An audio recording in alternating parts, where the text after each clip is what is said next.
Surface. Uh, But you have other persons like manager level. no, it's only Dr. Afolabi, I'm hearing your voice also. You have been unmuted.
Let's take this phone inside to disturb him.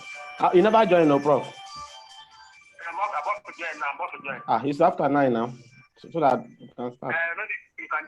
Yeah, okay, I'm coming. Please, you have not even sent it. I'm trying to send it now. Please, your time has gone. Are people already there?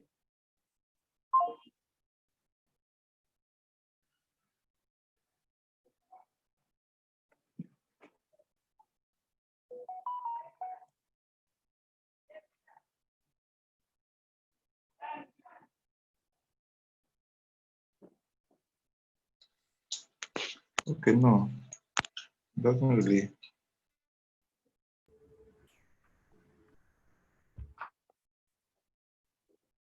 Alpha. Mute yourself first. I can hear everything that.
hello. Good morning, everyone. So it's 9:04. So we are supposed to start 9 o'clock. Can we just give about 2 minutes for more people to join? Then I'll start speaking. So we'll start in the next 2-3 minutes, please.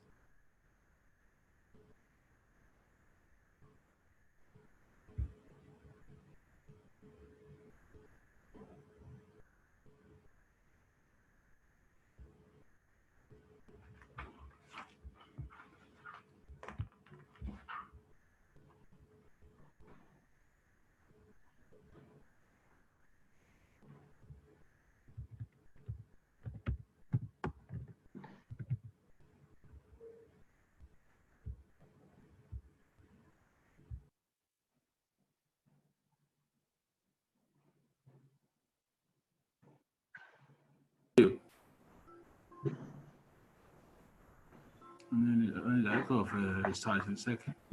Or the prof.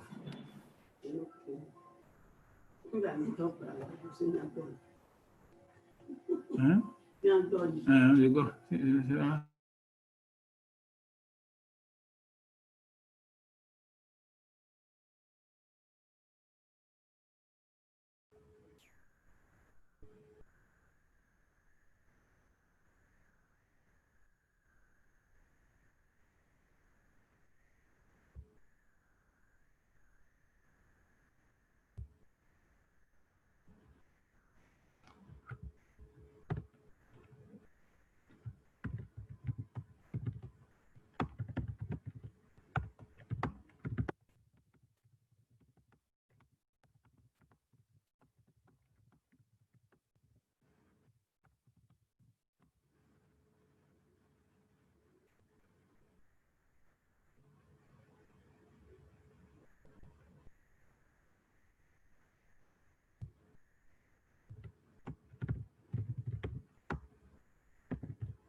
I hear you, sir.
Okay, good morning, everyone.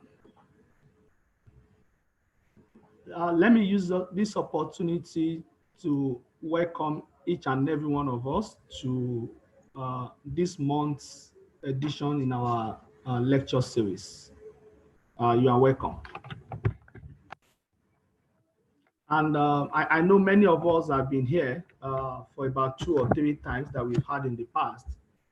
And for some of us that are joining us for the first time, I would say you are welcome to this platform. And this is the third in the series of our lecture. We've done lecture series on PhD writing in economics and finance. We've also done another one on methodological issue and criteria for method selection in PhD thesis and writing and research. I would like to inform you that all our past presentations are available on our website at www.edunomics.com.ng. And I'm sure latest by tomorrow, today's presentation will also be available on the same website, as well as the link to the YouTube video. So you can also download and watch whatever you miss. The Edunomics group has the objective of strengthening research among researchers, and then not just research in academics, we're also looking at how to make sure that research is useful to policy making. That's one of the things that drive us. And in this area, we have identified PhD thesis to be a major area that has to be equipped, even though whatever we teach can be applied in other areas of research and publication, whether in master's level or when you have research consultancy, whatever we teach will also be applicable in those areas. The team at the Edunomics comprise people who themselves have passed through some of these things before, so they like to share their experience with us and also learn from every one of us. They are already on this platform. I would like to introduce them. It's Professor Bright Herrera, is from Pan-African University. Dr. Abimbola Onilola is from University of Ibadan. Dr. Tosin Adeniyi is from University of Ibadan. Dr. Olusegun Omishakin is the Chief Economist at the Nigerian Economy Summit Group. Dr. Abdulhakeem Kilishi is from University of Ilorin. He's actually the head of the Department of Economics. My name is Dr. Afolabi. I held the Economic Research and Policy Management Division of the Securities and Exchange Commission. Today's lecture, based on popular demand as well as what we have noticed, what we have put together for today is understanding the nitty-gritty of theoretical review and theoretical framework in PhD thesis and also in research. As we all know, in research, we often need to read, understand, document, review relevant theories, because this is necessary to guide our research. It also shows us the relationship among variables and concepts that we want to study in a very systematic way. If we don't do it, we could have well done anything, whether it makes a sense or not. But we need to think within a boundary of acceptable concepts in our various fields of studies. Therefore, a good researcher will require a sound knowledge of relevant theories and also need to develop some theoretical framework. In subsequent lecture, we will also be looking at other parts of literature review like methodological and empirical. But for today's lecture, we are considering theoretical review of literature as well as how to develop a theoretical framework. We know it may be a bit different across universities or across schools, but we'll just try as much as possible to teach us what we think are important basic in this area.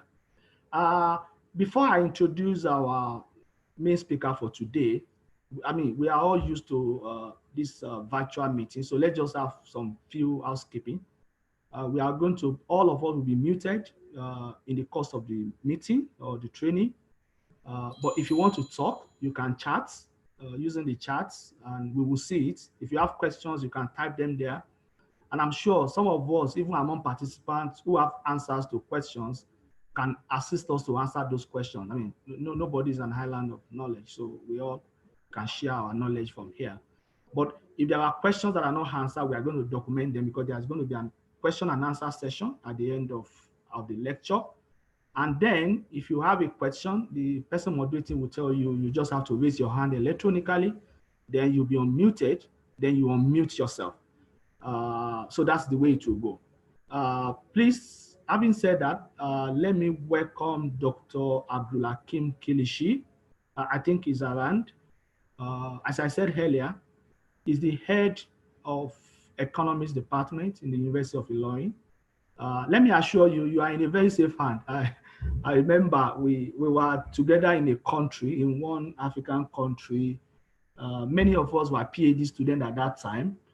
And the country was undergoing a problem politically. I mean, there were violence and the rest. I remember he developed a small theory using game theory. So, I mean, if he's there, he will remember Raila Odinga and those kind of issues that time. He developed a theory that time that was very useful for us. And I also think his PhD thesis was highly theoretical. So he's a good person to lead us for today. During the question and answer session, if there are other members of the team that are very conversant with your questions, they will also support him to answer your questions.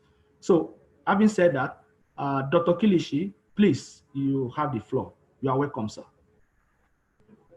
Okay, sorry, I'm trying to, it's like his connection is coming and going, but I already have the slide. I'm trying to reach out to him to. Okay. This connection is coming and going, but the slide is already with me. Okay, maybe you can, Prof. Maybe you can share the first screen. Just share your screen so that Yes, I will share my screen, but I want to know. Can see you.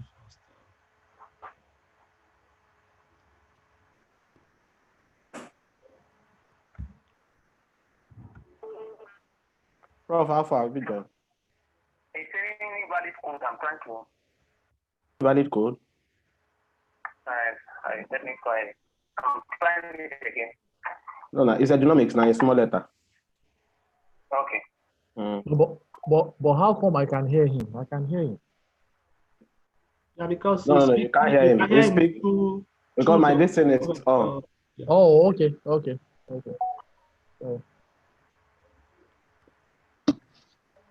So please, participants, let's wait for him. And as I said earlier, I think maybe I should just use this opportunity to, while Professor Bright is sharing the screen so that we don't just keep mute. You remember we did one of our lecture series, we look at how to write PhD thesis, we look at issue of plagiarism and the rest. And I think those things will still be useful after today, in the sense that, sorry, I just want to buy 2 minutes or 3 minutes for him to join. Whatever framework that we develop, whatever review of literature that we do, we also have to write them properly, such that you won't just say, oh, it's theory, it has been developed by someone, so I just copy and paste it. Because since it's theory, everybody knows it's theory, so I just look at the book and copy it. You must also follow those guidelines that we have taught earlier when you are reviewing. In other words, proper understanding of whatever you are reviewing is necessary. There are things that can be paraphrased. There are things that you have to, sometimes you change notations, even though you still make reference to the original developer of the theory.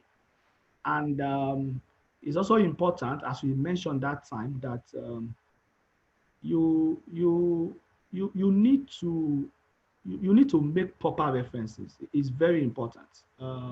Don't just copy and paste.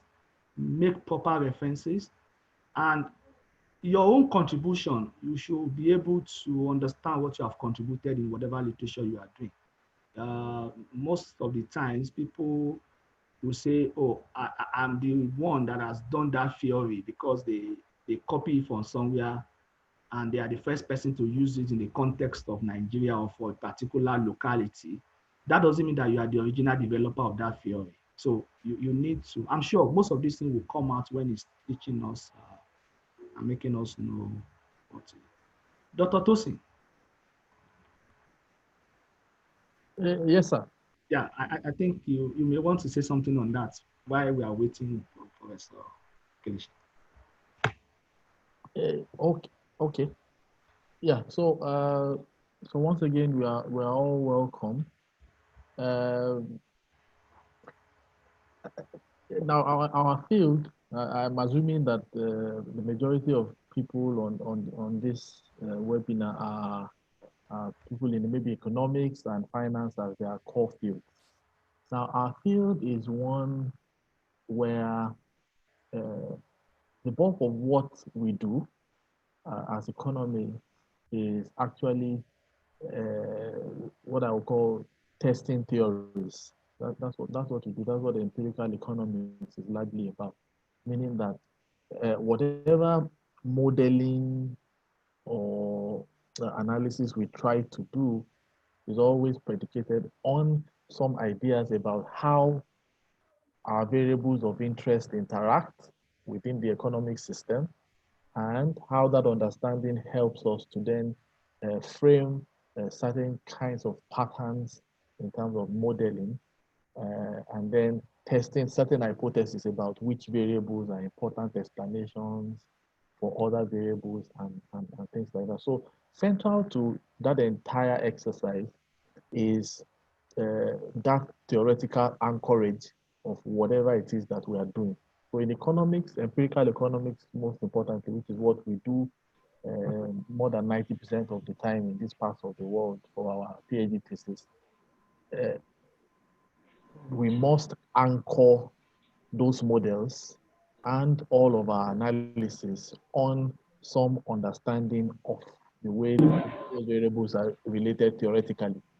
A lot of issues come during presentations when people say, well, you described these kinds of relationships in theory, but your models have variables that are completely different from the ideas in the theory.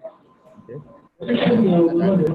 And that there's a disconnect. So it is those kinds of disjointed articulation of our research ideas that I think centrally today's presentation will be focused on. So the goal for today would be for us to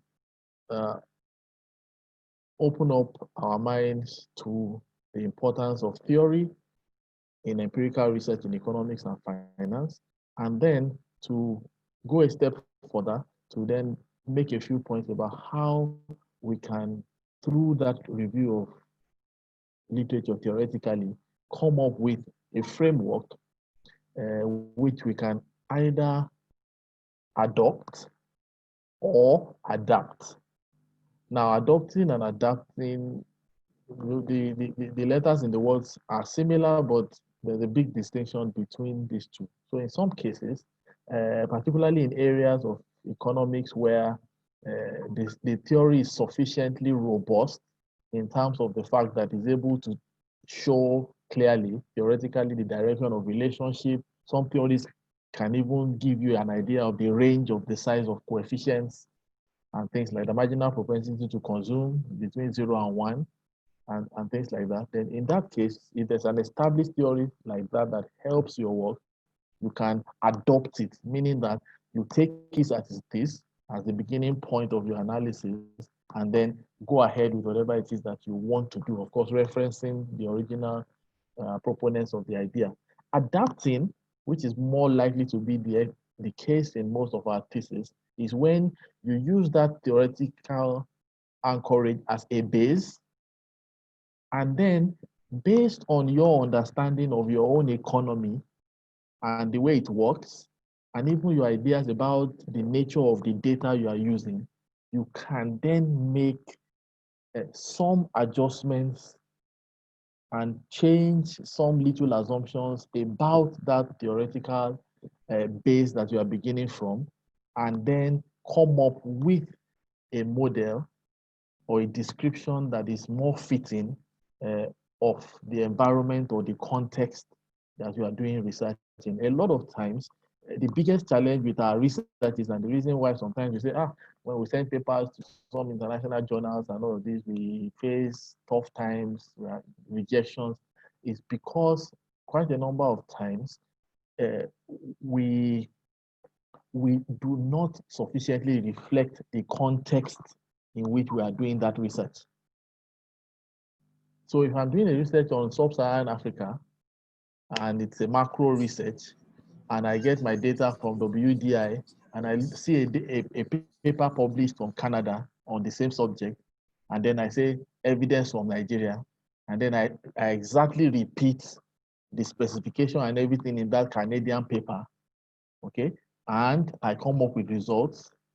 The question is that my model a model of the Nigerian economy or a model of the Canadian economy that I'm testing with Nigerian data?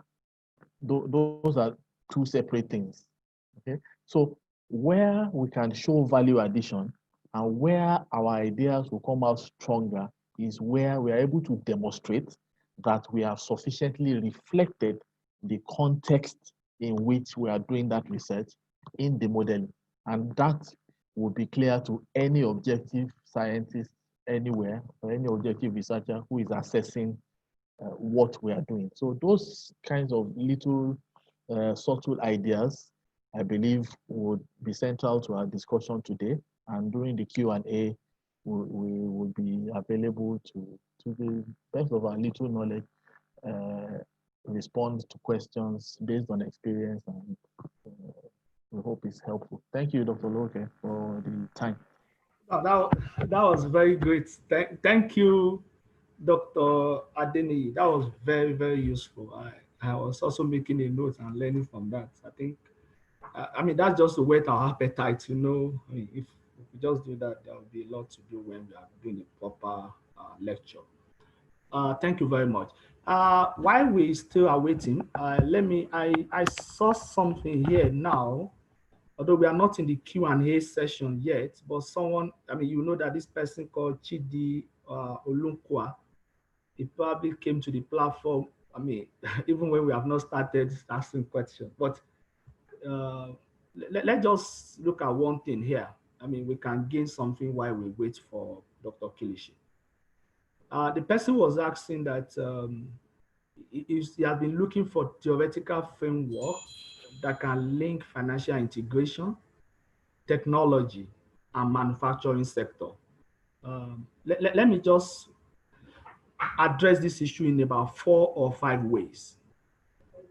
Number one, many theories probably will link 2 variables, or they will link a major dependent variable with other variable that can explain that dependent variable. So that makes your life easier if those other variables that can affect that single dependent variable, if there are many in that theory, then that will make your life very easy.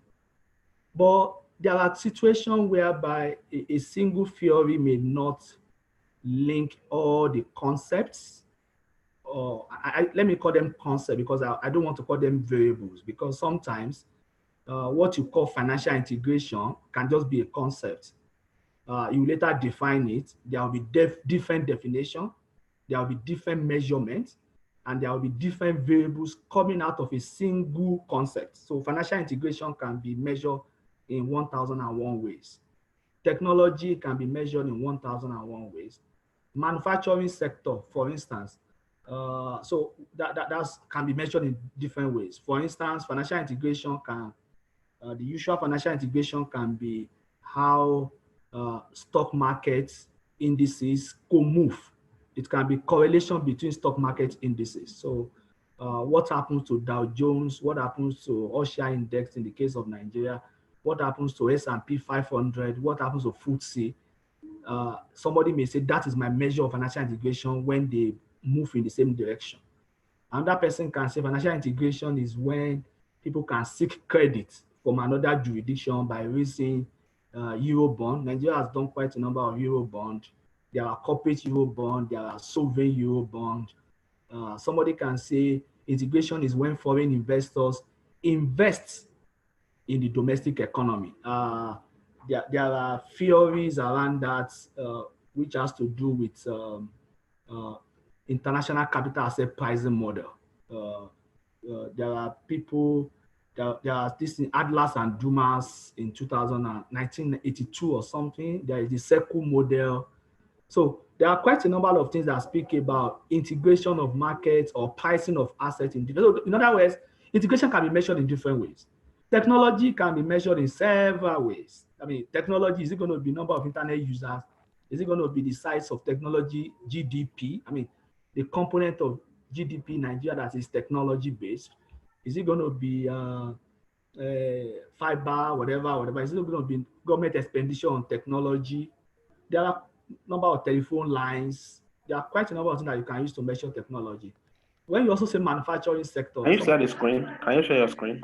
Okay, is it around? Okay, so when you say manufacturing sector, there are so Can you share many. your screen? Okay, I'm trying to do that. Share your screen, then I will mute you. Professor Dwight, can you mute, please?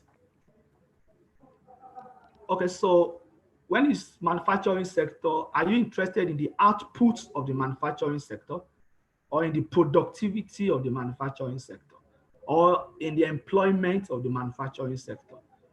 I mean, what are you in? So if you are able to understand those issues, those concepts better, and the definitions and the variables, you are on your path to understanding the kind of model that you will be of assistance. As I mentioned, something around international capital asset pricing model may be useful because you're having technology and financial sector. Something around technological adoption model, TAM models may be useful. because you're having manufacturing sector, and if you are looking at outputs or productivity, a production theory may be useful at the end of the day too. You may kind of have some models that have to do with data envelopment analysis or SFA, that is stochastic frontier. Now, there are quite a number of things that but what is very important is that you need to read. If you are having problem getting literature on your topic, you will still have problem down the line when you have your results, because you will not be able to benchmark your results against previous studies. So before you jump into a topic, sometimes when you have 3 concepts separately, you may just have to have more than one theory. And if you have more than one theory, you may not have a single theoretical framework readily available. You may have to develop one by yourself, which can be tasking, but this is I assume it's PhD. So if it's PhD, you have a lot of time, and I also believe you want to work very hard. I mean, it's possible. It's not impossible. Let me say it from that way. So you may have to build a kind of theory, a framework that will have to do with many things together. But you need to read. But the signal, the red alert is, if the current literature does not assist you much, be careful on whether you want to go along that path. Not that you can't, but because you also are considering time, resources, and your capability. So you don't want to be on a PhD for about 10 years just because you are the first person that has done something. Because the literature review will be very useful. If there is no literature in that area that suggests the kind of theory or the kind of method or data to you, then it's going to be very innovative for you to do. But you also, when you do something that others have not done before, you also see what others have not seen. No, Prof. But the network professor, I want to say again, saying that it can be very useful. So I think that those are my response to. That's what I'm saying, because I paid for 500 people. But Professor Bright, can you please mute? Oh, Jesus, you might be trouble, you will be troubled. Amen. In Jesus' name. Amen. You will prosper. Amen. You will increase. Amen. Good husband, no way. Give it to you. Amen. In Jesus' name. Amen. And I will be there.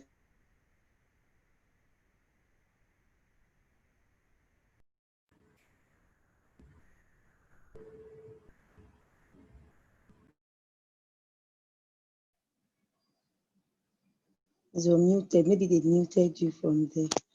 Someone is speaking. See it. Your microphone is muted. Your video is stopped.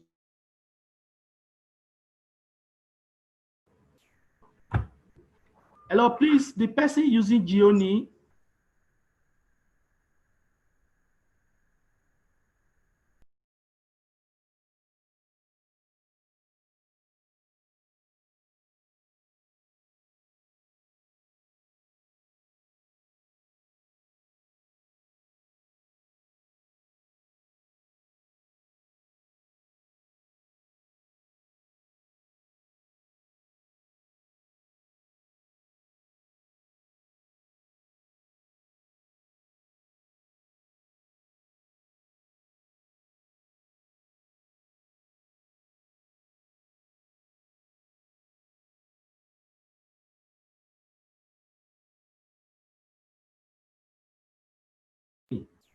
I will just be talking. I'll just be talking. Thank you.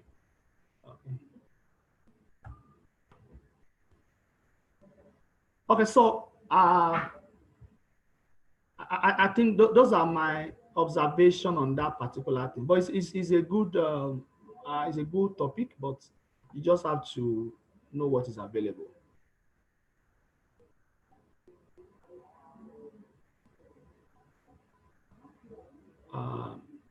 Dr. Ilola, if it's there. Okay, so I think the admin has tried to mute everybody because we could hear the person using GIONEE praying. Yeah. So I can see someone also speaking about disaster recovery planning for flood and insurance. It's still, if the person, I'm sure the person listening to what I was saying when I was addressing the first one, almost 70% of what I said that time will also be applicable to this person. If you're having challenges with theoretical framework, you may have to kind of combine different theories into a single theoretical framework. If you have difficulty in doing that, and you are sure you have done a lot of work in that area and you can still get things that will be of assistance, you may still need to moderate your work a bit. That doesn't mean that you cannot do it. It only means that even if you go ahead, you may still have some challenges in terms of evaluating your result later, because that is very important. I mean, for many of us, you come out. I mean, I've seen situations where two PhD students or candidates were making presentation. One of them was presenting things that have been done before. He was able to easily get his theoretical framework, theories, other literature. He just wanted to shift the frontier of knowledge a bit, and everybody understood what he was doing, and everybody understood the topics and the rest. But it looks quite straightforward to people, so it didn't get much of the attention. But there's another PhD candidate who was doing something very innovative. Nobody has done it before. He was saying he would develop this, he would develop that, and everybody clapped for him because what he wanted to do was very innovative and it was something different. I mean, shifting the frontier in a very big way. But interestingly, the first PhD student was able to finish his work in 3 or 4 years, while the other person was still looking for what to do after 5 years. So by the time he even brought his results, the question then was that, oh, you finally did this work, that is great, but how can we evaluate what you have done? And he quickly reminded them, oh, don't forget, when I was presenting my proposal, I told you that nobody has done it. They said, no, we are sorry, because now we can't evaluate what you have done. I mean, so it was problematic, really. That doesn't mean you can't do something very innovative, but given your time, given your resources, given your expertise and things like that, you may also want to fine-tune your work in the area where you can get literature that will assist you. That would be very useful.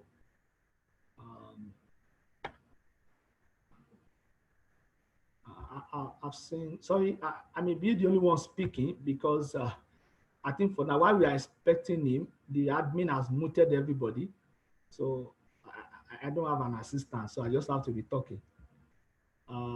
Somebody else said, I want to design with an angle from which to pick main theory that will drive your story, especially when your title has of the 3 variables and the theory should explain, for example, does health expenditure during a pandemic improve health outcomes? Patient recovering the resource costs, economic reality. This person's topic appears very long ago.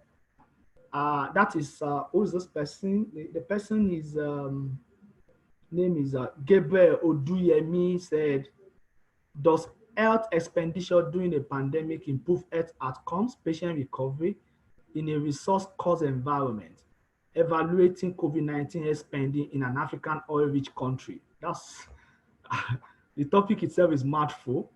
I'm sure you are just still prospecting, so you will later modify this to something that will be like a 2-line kind of topic. I mean, when it's too long, it can be challenging. But you also have to be very careful. The pandemic is, it hasn't been around for a long time. So the extent to which you will later have data will be an issue. Of course, that you can solve by using primary data. But that also means that if you want to do primary data, you must have been able to have some kind of benchmark data before the pandemic. Because if you don't have that benchmark data, how else can you evaluate what happens during pandemic? So that's going to be a challenge. I'm not saying it's a very bad topic, but for a PhD work, I assume it's a PhD work. If it's just to be a small paper you want to write, that would be fine. But for a PhD work, you need a good theoretical framework that will show us what happened during crisis, health crisis especially, to between health expenditure and health outcome. And then you must have been able to study those crises for several points. In other words, it's not going to be just an event in time. It's going to be events that has happened over a period of time. So you probably would have looked at the Ebola, the Lassa fever, which other one has ever happened, whether there was a bird flu sometimes, whether, I mean, you could just try to see events over time and then see what happens. Like a kind of an event study, what happened around those crisis period. But that also means that you must have information in the normal time for you to be able to evaluate what you are doing properly. And it can be very interesting, sometimes for a paper, for a newspaper publication, but for a PhD sometimes you may need something that you need to, but that doesn't mean that it's impossible, but it also shows that you will go into primary data. And because some of this expenditure and the rest, you need to really know. Yeah, somebody is asking, sorry, I don't, unfortunately for me, I think I'm the only one that, when they admin, I think admin can unmute himself and then assist me. I may not be the expert in all these topics. Someone is asking questions, and if any of the member of the team is available and unmuted, they can also speak, please. As Dr. Tosin may talk more about this renewable energy, because I think he has done quite a number of things in energy.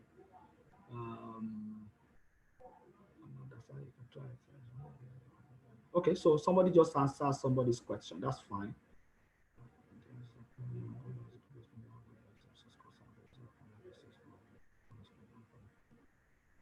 Okay, so I think I've seen. Okay, so I saw someone asking, that's that person is saying, good morning, moderator or presenter. What methodology can be feasible for the topic migrant remittances, institutional development, and poverty in one's country? Wow, that's interesting.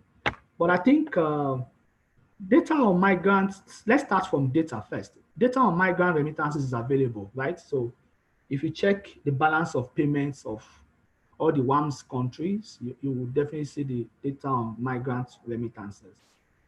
Institutional development, you then have to know what you use to measure institutional development.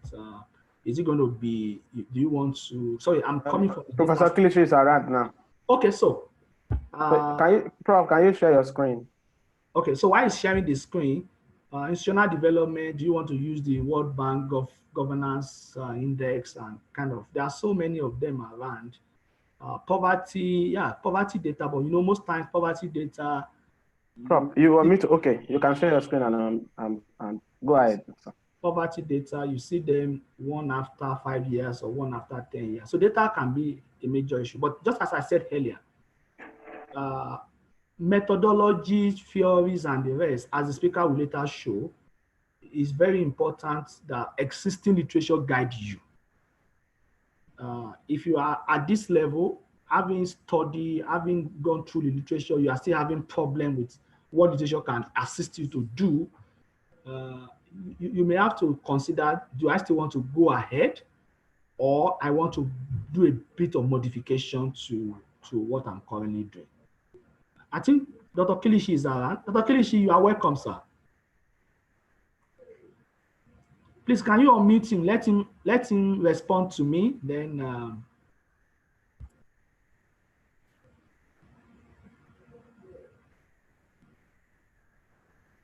admin, please unmute him and let him respond so that I will know that he's around. He's sharing his. He's already sharing his screen. Yes, I know, but let him talk. Okay, I'm coming.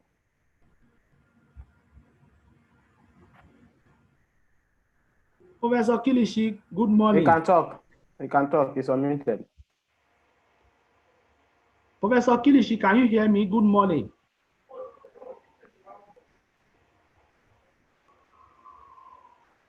Prof, can you talk? We are not hearing you.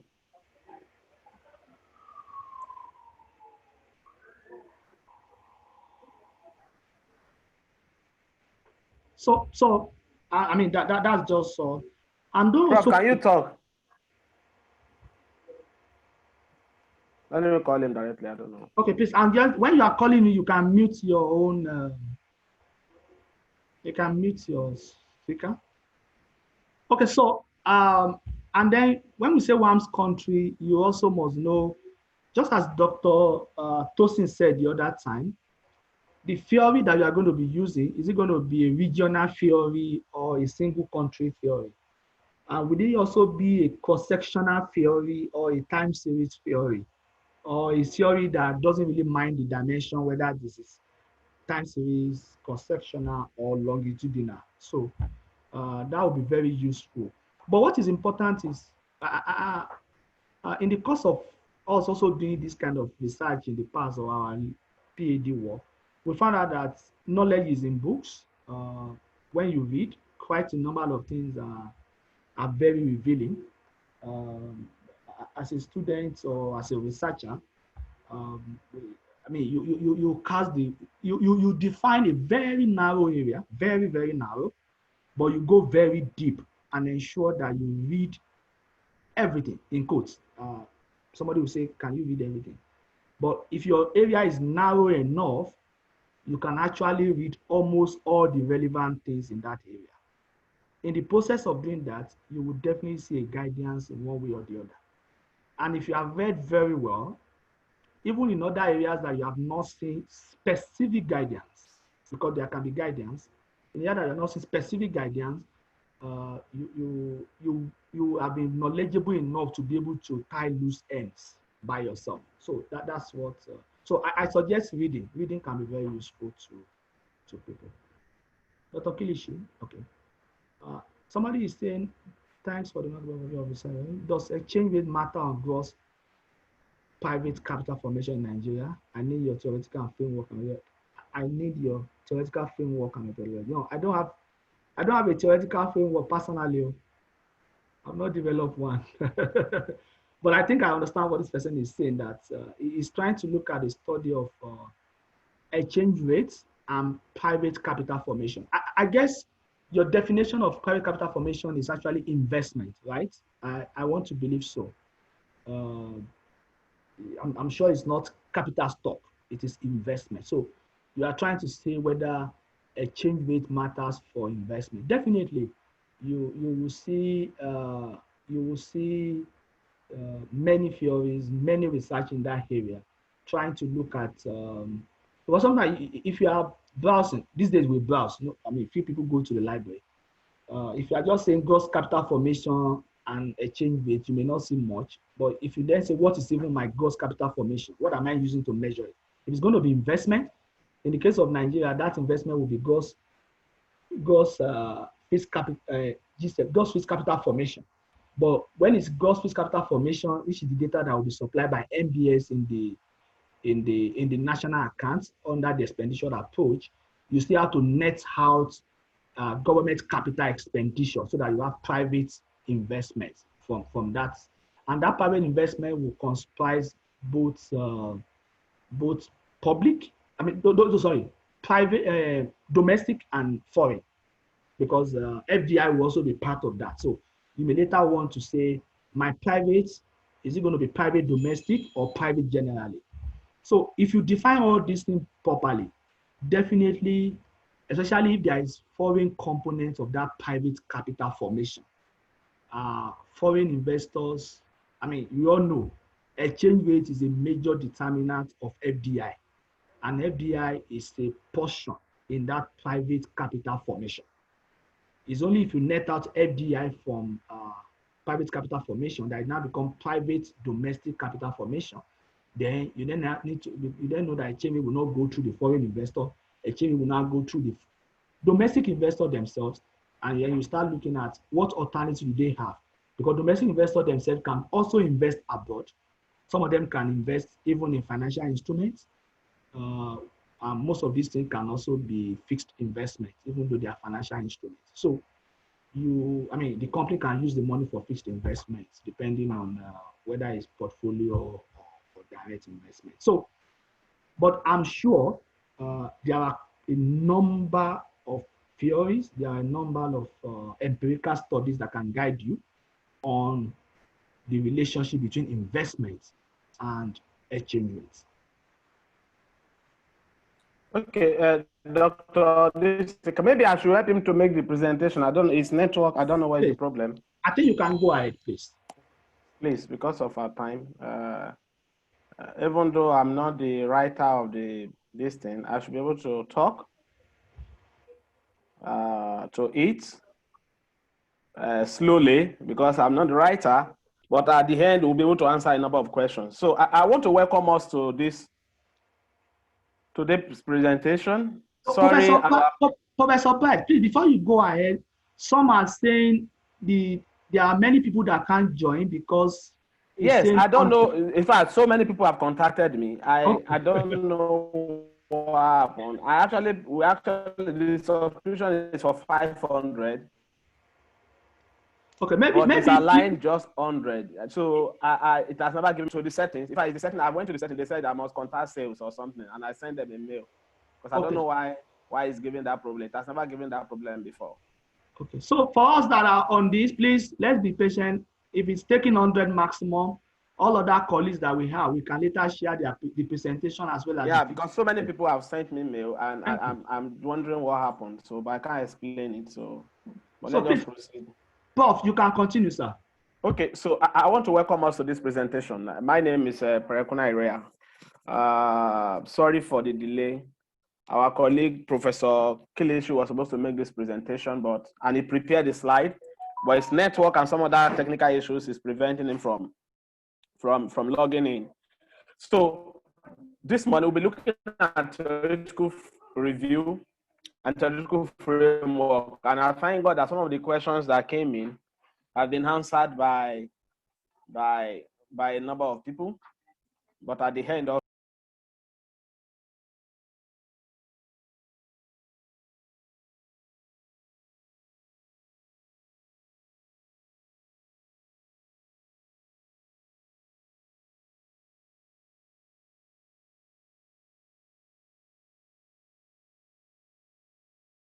okay, so as I was saying,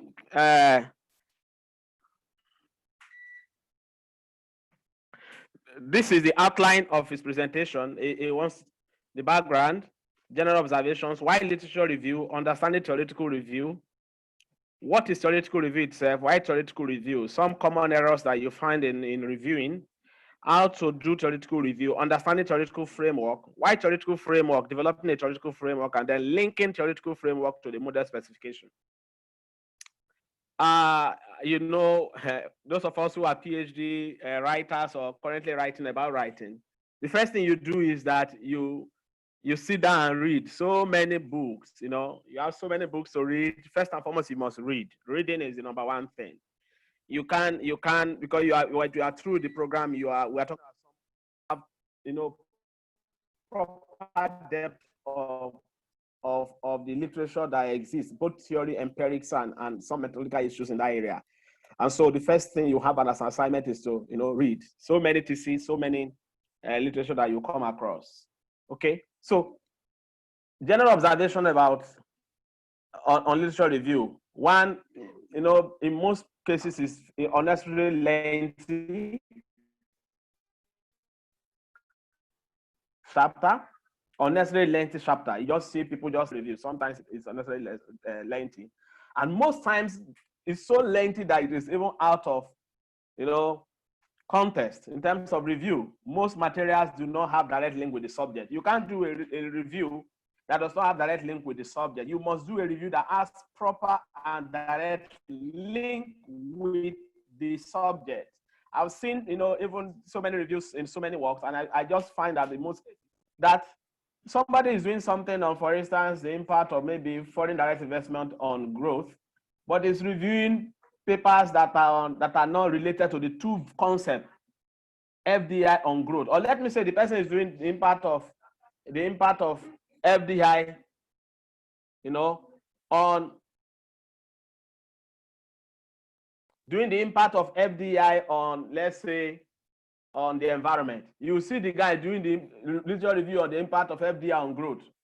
If you go through literature, you cannot pinpoint any literature that has to do with how FDI, have effect on the environment itself. So when you are doing literature review, most times one thing that you find out in more literature is that people review what is out of context, something that does not have direct link with their subject, and we're talking about the major concept in their subject. The other thing that theoretical review, not specific on the dependent variable. Most times people do theoretical review, and the theoretical review is not specific to the dependent variable. If you are doing theoretical review basically on the dependent variable, you are trying to explain what are the factors that drive that dependent variable. What are the different theories explaining what explain that dependent variable? So if you are looking at the impact of FDI on growth, your theoretical review should be on growth, okay? On link on growth itself. What factors explain or explain how FDI impact on growth, not empirically, from channels, from theory, and all of that. How they impact on it? So most times people review theoretical review, and it does not, have link with their dependent variable, and it's not a good one. Okay, empirical reviews, between behavior of dependent variable and independent variables, something that most times, becomes sometimes irrelevant in most of the cases. They do review themselves that you'll find out that even the link between the dependent variable and independent variable are not really tied together when they are making their review. Okay, because if you are doing your theoretical review, you should, even empirical review, you should be able to do reviews that link the two issues, two key concepts, or the key concepts, if there are three. If you are looking at FDI, institution, and something, then somebody should be able to see your review along those three concepts, okay? Along those three concepts in your model. Most times they are using, not using recognized authors. You find out that people, if got in the general issue that you are dealing with, there are recognized people that we see as experts in that area. And so you are doing theoretical review, we expect that those key experts are mentioned. In fact, when you download a good journal, that journal should link you to what to call snowballing. Snowball you to other leading authors. So somebody will say, no, this work was first propounded by something, then you have to go and download that paper that the person is talking about. Go to the reference of that person. A snowballing kind of, literature search that lead you to the main author and read and review that paper itself, or review that theory itself. So you must, so and that thing you will find out, or you see, is that they are using, reviews that, we have authors that are not actually recognized in that area, okay? Literature review chapter broadly consists of 5 main sections, okay? Sometimes with many subsections. You will see so many subsections that will come in. Okay, why literature review? Number one, you want to have some conceptual clarification. It is necessary if working definition is different from conventional definition. Sometimes you see people doing conceptual review. The reason why you do conceptual review is that you want to do some conceptual clarification between issues. Okay. The reason why and the truth is that it is not compulsory. It's only a conceptual review. But if you are doing it, maybe there is a conventional on those concepts. But what you are trying to use is different. Just like Dr. Afolabi was talking about variables. You move from a concept to variable to measurement. Okay. So if you have a concept, that concept can be defined by different authors in different ways. Maybe there is a general one, and that general one is different from the one that you want to use for your as leading to your variable. Then you need to do some conceptual clarification on that. Okay. And that thing you see is theoretical review beyond conceptual clarification, because you do literally because you want to do conceptual clarification. The other one is theoretical review to identify the theoretical determinants of the dependent variable. Take note, you are doing theoretical review on the theoretical determinants of the dependent variable. For instance, I'm looking at the impact of something on investment. there are so many theories of investment. But the dependent variable is investment. So there are so many theories from accelerator principle to profitability theory to so many of them that are there. So many of them, we have so many of them that you could classical, neoclassical, so many of them. Okay, one popular one is the Tobin skew and all of that. These are theories that have explained, investment. Okay, so those are so many theories. So you are doing theoretical review on the dependent variable, so that when somebody go to your model, you'll be able to see that because you have done theoretical review, your theoretical review should have explained each of the variables that should be in your model. Your model as explaining the dependent variable, and that is the reason why you do it. So all the theoretical determinants. The other one, the reason why you do literature review is empirical review. Currently, you want to have a current knowledge on the subject matter, identify important empirical factors that explain the variable, because sometimes theoretically they can be there, but empirically they might not be confirmed. So you want to identify them and give a proper understanding of them to yourself. The other one is methodological review. You also do it because there are so many methods, and most times it is necessary if the study aim is to contribute to method of analysis, okay, and identify methods used by existing literature and their limitations. So you do it because you identify the different methods that are being used, and then what are the limitations around them, and your contribution is around that area. Then it's a key thing for you to look at the different methods that are being used and why you think yours is a better one. Okay, then people do other reviews like policy review, identify policy effort made by policymakers in the past, and some other things, which sometimes we put in what we call the stylized file. Okay, so understanding theoretical review. What is theoretical review? Theoretical review is tracing the theoretical development over time. You are tracing the theoretical development on the dependent variable over time. For instance, I use the concept of let's say growth or investment. There are so many theories of growth, from exogenous growth models to endogenous growth model, because growth is your dependent variable. So we expect that you should review theories on growth, and different theories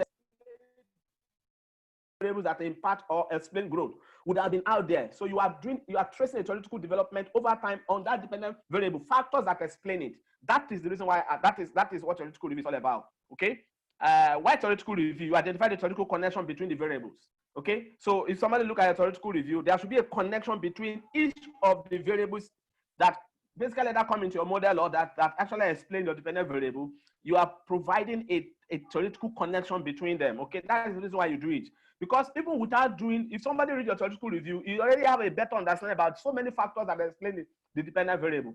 So many factors that explain the dependent variable. So that is one key thing. So you're identifying, so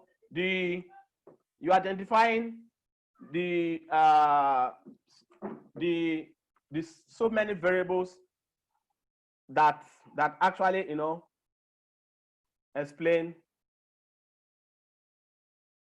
explain the link between your dependent variable and all of that. The other one is you identify the theoretical determinant. I think I've talked about that. You want to identify the theoretical determinant for dependent variable and identify most relevant theories for the study. What are the theoretical review also help you to identify most of the relevant theory. So as a PhD student that is presenting or is doing his work, your supervisor might not know all the theories, but you have gone to the literature, so you'll be able to present and give a perspective of almost all the relevant theories in that study. In fact, by the time you are through, you are seen as somebody that will have so many, that will have some proper understanding about the theories that are relevant in that area. So when you are talking among people in that area, you'll be able to mention some of these theories, and that's the reason why you do it. And it also helps you to provide a leeway for theoretical framework. In fact, without a proper theoretical review, you cannot have a proper theoretical framework, because it's the theoretical framework that is the platform or venue for theoretical review. Take note.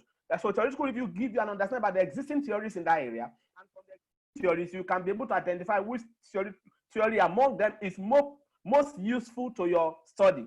That's why it is called a theoretical frame for your work. Okay, it's a theoretical frame for the model you want to specify. Let me put it that way. So theoretical review. That is why theoretical review is very, very, very, very key, because it's going to be a platform and a venue for your theoretical framework. Okay, some common errors that you'll find is, number one is that reviewing theories using empirical study. So you see some people, when they are doing theoretical review, you will find out that it's empirical studies they are reviewing, not theory. Okay, for instance, I talk about investment, for instance, as a dependent variable. We have so many theories on investment. And you agree with me that, for instance, I talk about the Tobin's Q.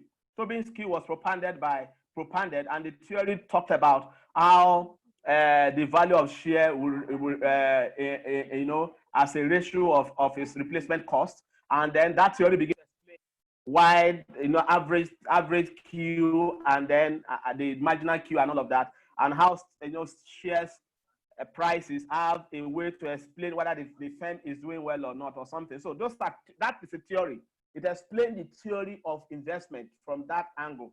And it has nothing to do with somebody have tested, look at the impact of this on that. No, it's a theory. Fine, even when you have some theoretical studies, some theoretical studies also give credit to some theoretical review. For example, an article can provide a proper theoretical background for its work. Yes, that is fine. But most times people use empirical studies to write as if those are theoretical review. No, it's not. And then sometimes people have too many equations. Sometimes too many equations to put in their theoretical review.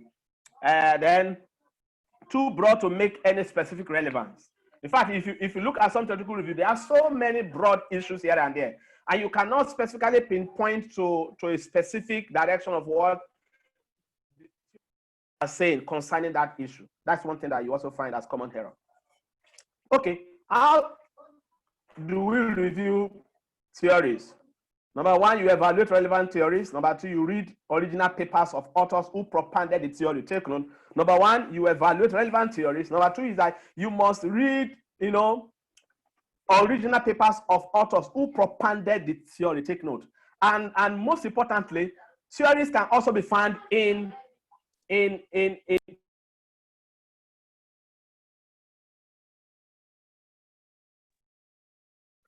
theories can also be found in textbooks. Okay, theories can be found in, if you have a very good textbook, if it's a macro, if you get a good macro textbook, you can find theories in textbook. Okay, some of these Tobin's Q we are talking about, some of these exogenous growth, some of these issues, for instance, exchange rate issues and all of that, they are properly situated in good top textbooks, and you can find them in good. So you can review from textbooks, and from the textbook, go to the reference of those textbooks, and you will see the original author of those that propounded that theory itself. And you can download that paper, okay? And then avoid too many equations. Avoid too many equations. You can have your equations in your theoretical framework, but under theoretical review, review the link between the channels explaining how your explanatory variable, impact on the dependent variable. What channels? For instance, somebody asked me a question on FDI and exchange rate. Explain to us by theory propounded by somebody how FDI impact on the exchange rate. I can give you just one. If FDI comes in, it comes in through the capital account. And when it comes in through the capital account, yes, exchange rate is supposed to appreciate because there will be demand for the currency of that country. Okay, when there is demand for the currency of that country because they want to change the foreign exchange or foreign exchange coming as FDI, so the domestic currency, so there will be demand for your currency, the price of your currency to go up. So currency appreciates, okay? And it goes the other way around. So people have explained all these things in theory without testing it empirically, and some people have tested it empirically also. So avoid too many equations and focus on the final equation. Sometimes the final equation explains the proper link between the explanatory variable and the dependent variable. And then reviews should be based on the dependent variable. I repeat, on the dependent variable. Okay.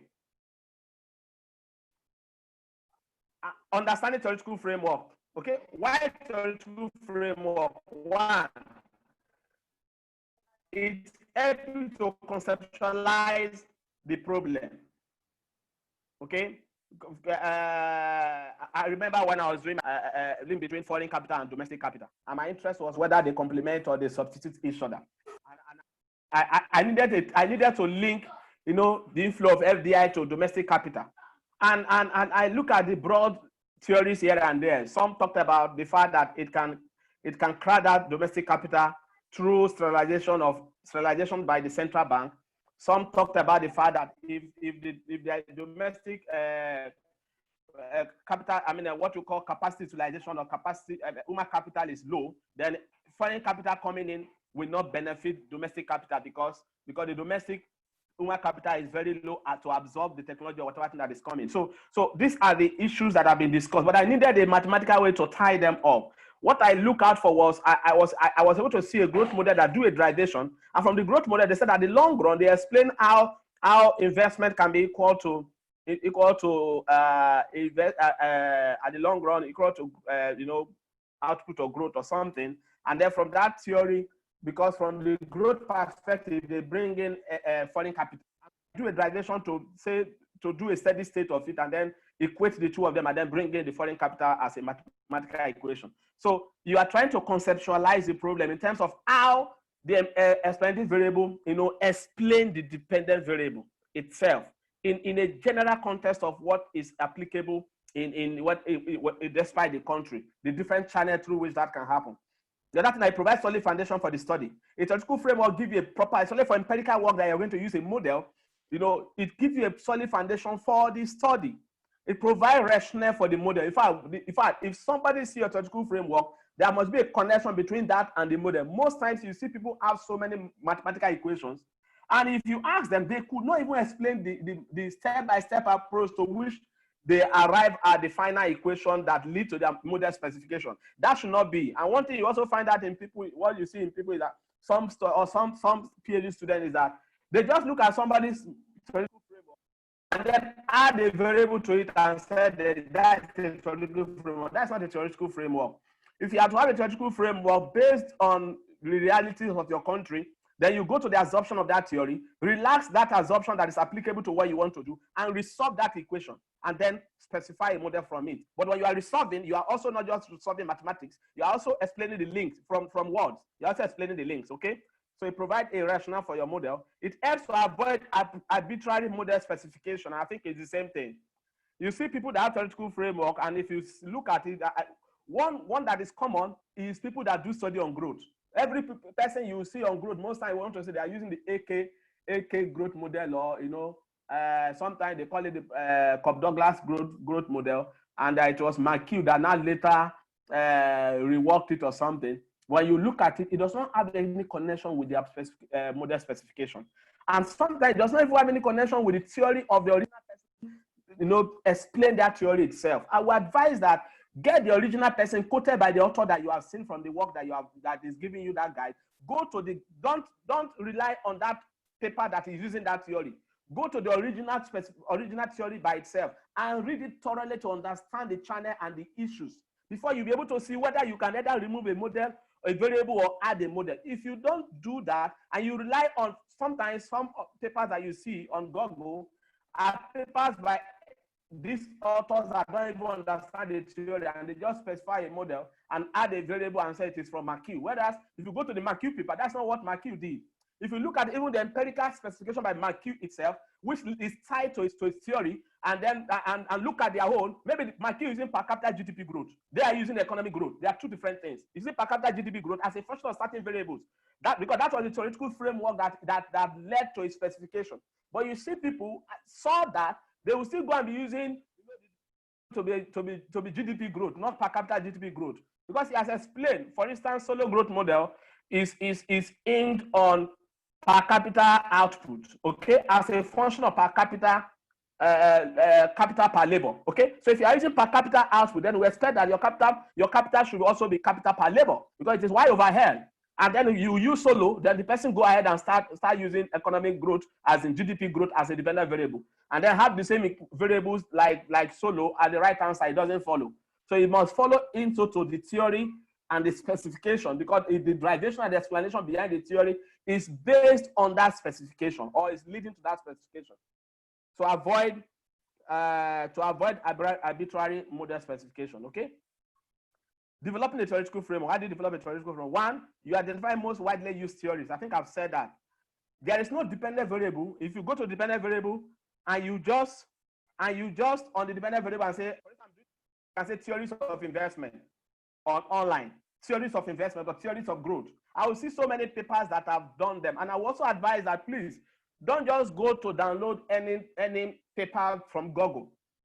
Ensure that if you are talking about theory, One website you can see good theoretical paper is JSTOR. JSTOR has so many all theoretical papers, okay? But if you use any of these good publishers like Science Direct, Elsevier, which is Science Direct, Emrad, any of those good publishers, if you are downloading the paper, ensure that it comes from those good publishers. Most time, a very good paper would discuss the theory of their model before they specify. And they will, even if they summarize, they will cite key authors in that area that have propounded that theory. Go to the reference of that paper to lead to the authors that the main author, because you are doing a PhD thesis or you want to properly understand the theory itself. And let me also put it to us here. Research is first and foremost for you to understand. I've seen people that have written so many papers, and if you ask them today what they have written, they cannot explain properly what they have done. If you are doing a research, you want to inform yourself. So first and foremost, one paper you have seen from a good source will give you some good theoretical background of what is happening, which is the first knowledge you need. And then the authors he has quoted that have propounded them, go to the reference of that paper to download them, to read them, to have a proper understanding about what you want to basically do. Very important. Identify the most widely used theories. That is one thing you need. What are the, identify more recent version of the theory, because it's a chronological order, snowballing from one. You know, it starts from the first to the second. So you should be able to identify them in a chronological way from the old to the most recent. Okay, because version of that theory can change based on realities and some other things. People will query it and they come up with some other theory. For instance, you know that if you look at growth theory, they have evolved over time, seriously involved over time. And so if you're doing something, then if you're able to understand all the growth theories from overlapping generation kind of model to which are the neoclassical to, you know, to so many of them, you can come across them, exogenous, endogenous, classified in different ways. Like so many of them, you know, the most common one that we know is Arodoma or something, but there are so many growth models, so many growth models. Okay, so understand them. When you have a proper understanding of these growth theories, you will be able to identify among them which one is basically relevant to the concept I'm concerned with, to the issue I am concerned, because it's not all of them are relevant. Even though all of them are useful for your review, theoretical review, but they might not be useful for your theoretical framework. Only one will be relevant to your theoretical framework. Only one. Okay, use theory that has operational content. Okay, they have operational content, and then discuss the assumption and proposition. When you are doing a theoretical review and you are developing it, it is expected that all the assumptions in the theoretical review, you might not have all of that. You can just discuss the link and the channel through which they can impact or if affect each other, okay, by the author, okay? But in theoretical framework, the assumptions are very important. What are the assumptions? What are the changes? And when those assumptions were changed or were relaxed, what happened to the dependent variable along the line of the expanded variable that you are concerned with? Okay, so the assumption, the propositions are key. You discuss them, not just in equations, but because every equation is having, what do I call it now? All notations are representing economics. All the notations in that model or theory are representing economics. So you should be able to explain them notation by notations and what happened as you do your derivation along the line till you get to the final equation. Carefully describe the connection from equation to equation. Very key. I've seen people do theoretical framework and so many mathematics, but they cannot solve it. Please, don't put a theoretical framework that you cannot solve. Let me put it to us here. To solve it, and you should be able to understand every notation and the implication of every notation along the line and the assumption. And if there is a relaxation of the assumption, what happens? Especially in the case of the reality you are concerned with. Very important. Theoretical framework is not necessarily a mathematical model. Take note. It is not necessarily. It is not, except you want to develop one. Okay? It is not necessary. It doesn't mean that you cannot develop one. You can, based on the issues. But conceptualizing it very well, based on what is existing, and based on the reality you are concerned with, you can develop one if you want to. But it is not compulsory. Okay? Theoretical framework should not be too complex. Too complex. In fact, in most theses, some of our brothers will testify to that. And in some theses, you find out that the most complex part of the thesis or the work is the theoretical framework. So complex that the person itself is complex. No, please don't make it too complex. Have a proper, simple understanding of it, and let it be presented in a way that everybody, if you cannot present it very well in the body of the work, go to appendix and provide step-by-step approach to that theory and the explanation of the links Okay, very, very, very key, please. It should not be too complex. And if it's too complex, summarize it in the body, but provide an appendix for the proper explanation. Okay, in a simple step-by-step approach. But take note, it's not economics is not mathematics. So if you are doing a mathematical presentation, you should be able to explain the economics behind everything also. Okay, so the link between theoretical framework and model specification. There should be a direct link. Please take note. You can't have a theoretical framework that is at variance with your model specification. It doesn't make any sense. It doesn't make any sense. I have seen people who say they are using a theoretical framework, and then when they get to their model, they now say, based on so, so, and so. So if you go to the based on so, so, and so that they are specifying their model, and if you go to those papers itself, those papers did not use the theory that they are presented. The papers didn't use that theory. They are presenting a theoretical framework, but they're not saying that our model we are following so, so, and so person. And if you go to those papers that they are said they are following, those persons probably might be using different theory. No, if you are following people, then they must also be using the theory you have presented. Okay, but why do you present the theory and then begin to follow people also? That is also another question you must answer.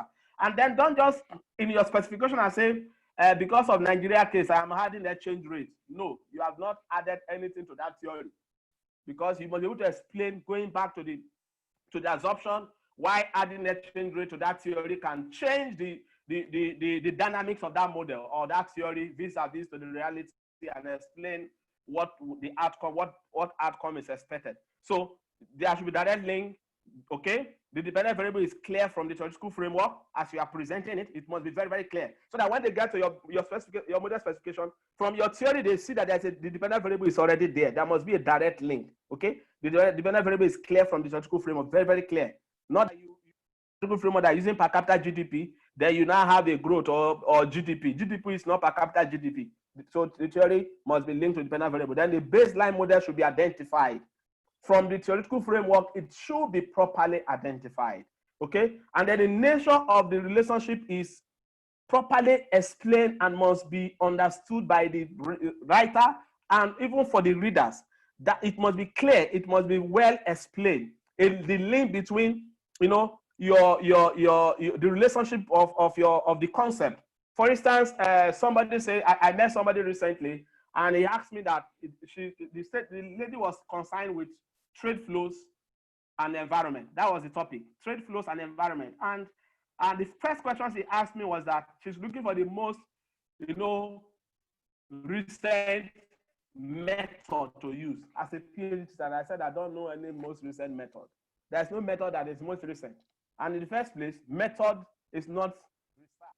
So I told her, your topic is trade flows and environment. Can you explain to me, without looking at the literature, what it means? She was looking at me. And then I begin to explain to her, trade flows, you know, whether flow in or flow out, export, import. If it's flowing in, you know quite well that there can be dumping issue that will have effect on the environment. Dumping issues that can have effect. And it also depends on the kind of product that are imported. Okay? If the product are not product that can last long, they will have impact because they will go back as waste quickly to the environment and impact the environment. Okay?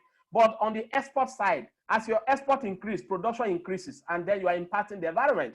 Okay, so what I mean is that without even looking at the theory, you have picked a topic or literature, you should be able to on your own understand the nitty-gritty of the connection between the relationship that exists among your concept. Okay, for instance, somebody is doing trade flows, institution, and environment.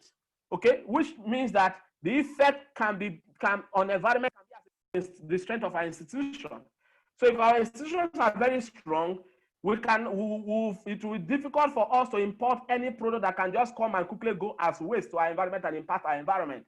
Okay, and what that also means is that our standard organization of Nigeria is working very well. Whether at the port authority or anything, standards are well, you know, the institutions are working that we can't just import anything into that country, into the country. When institutions are weak, it means that anything can come in and then they can easily go as waste to the environment and polluting our environment. It also depends on, for instance, the kind of product, maybe from the machine side. If it's a fake machine, they can begin to pollute the environment. So institutions, so without looking at literature, you should be able to explain, link the link between your variables or link between your concept. Okay, and if you go to the theory actually is propounding these issues based on the concept itself. So the reason why you do your theoretical framework is to properly provide the relationship among these issues from the different channels, and probably the channel you want to follow is an assumption in the theory that you are taking, and from that assumption you specify your model. Okay, absence of theoretical framework, adopting model from existing study, then modify. You see people that they don't have theoretical framework in their work, and then they adopt a model from existing empirical studies, and then they modify. The truth is that your modification is a function of a number of things. So I put the issues with, the author put the issues with modification. Number one, dropping a dependent variable.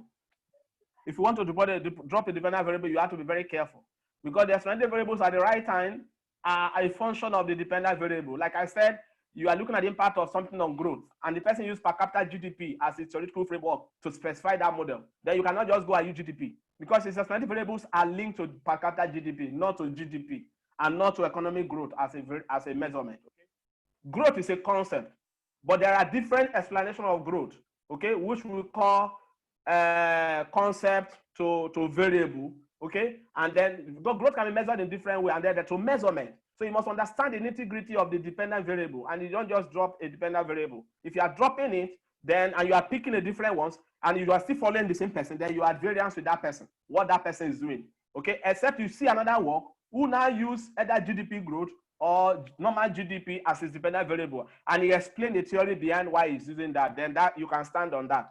Then dropping of independent variable is one thing. You see people, they want to drop one independent variable or the other, and they just go ahead and say, okay, we are dropping this or we are adding this. Sometimes you might have issues if you are modifying somebody's model. Please, you need to understand why the person specified that model, and you need to now provide an explanation of you're dropping it and what implication it will have on your specification. Because if you drop some variables, you run into what we call omission of variables or inclusion of irrelevant variables. Some of these issues will begin to come up, and biasness will come up with the analysis. Adding variables arbitrarily without justification is another thing that you find out when people adopt somebody's model. They just go ahead and add a variable. In the Nigerian case, because of Nigerian case, I'm adding so variable. No, you must provide a theoretical justification, and not just provide that justification must be able to explain why it will have implication on the model and on the dependent variable itself. Okay, consequence of omitting theoretical variables. When you omit theoretical variables, one of the consequences, like I've said, I think I've explained that is that you come across what called omission bias, or specification bias. You come across that specification bias problem. In fact, that's one reason why you see some people having arrow square that is very small, okay, or they have variables that they are very, very insignificant but very high arrow square. Some of these issues begin to manifest here and there, because when you do that, estimating your variances vis-a-vis to your standard error and some other things that you come across. So very, very key. Theoretical framework is key, but it comes from a theoretical review. You must have a proper theoretical review, chronological way of step-by-step linking the theory from the existing one to the most recent, and have a proper understanding of them. And then out of the theoretical review, you pick one that is most relevant to your work as your theoretical framework. That's why it's a theory as a frame for your work, okay? It's a theoretical framework. And then when you are presenting it mathematically, please provide a step-by-step approach. Don't just remove and add variable. Follow that theory through into how those variables come into the model. And if it's from the beginning, there's a dependent variable that is being used as the theoretical derivation. Let that dependent variable reflect, because the theory is inked on that dependent variable, so that you won't go and use something else as your this thing. So on this note, I want to say thank you for listening, but take note that theoretical review is a solid foundation for PhD thesis. Please, theoretical framework is a solid foundation. Because for PhD thesis, if it's a normal research work, you can just specify a model following somebody, but ensure that you are following that person properly. Okay. Very, very important. But because for PhD thesis, you are situating your work within the context of a theory. Situating your work within the context of a theory. So theoretical framework is very key. Theoretical review is also very key. Because a good and relevant theoretical framework is identified from the literature review, please. A good one is identified from, and that's why literature review is very, very, very important. And that's why on this, we are starting with literature review one by one. After this meeting, we are going to have another meeting that's coming up in first Wednesday in October, that will also talk about literature review, because the bulk or the bedrock of a good research and a good framework or theory is based on proper literature review. I want to say thank you for listening and God bless you.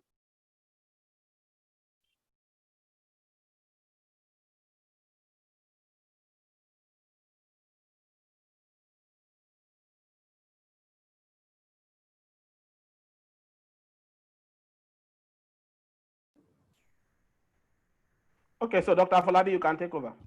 Okay, please, I know because we are all muted, we cannot clap for you, but I can clap here. Thank you. Prof, thank you very much. Despite the technological itch, you were able to excellently deliver that paper. Thank you very much, and thank you. We appreciate you. On behalf of everybody is around, I don't know whether he has something to say. I don't know whether you can talk. Can you speak now, Dr. And what he can do, I would suggest that he can do that during question and answer. Okay. So, Dr. Tosin Adeniyi, please, you can take over, sir. Thank you. Please, can you unmute him? Yeah, I will. Thank you. Thank you, everyone. Thank you.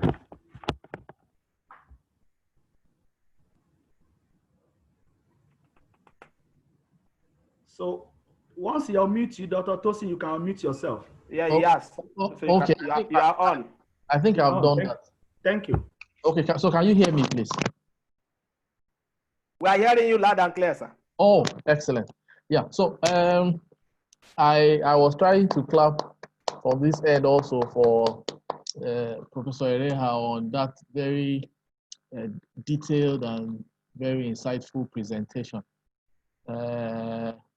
I can see Professor Kilishi is also smiling because I think he would also agree that his paper has been quite eloquently and excellently delivered. So my role is to coordinate the next 25 to 30 minutes of our interaction and the question and answer part of today's exercise. So by way of ground rules, I will suggest that you use the either the chat window or you signify by raising your hand electronically if you have questions specific to the presentation.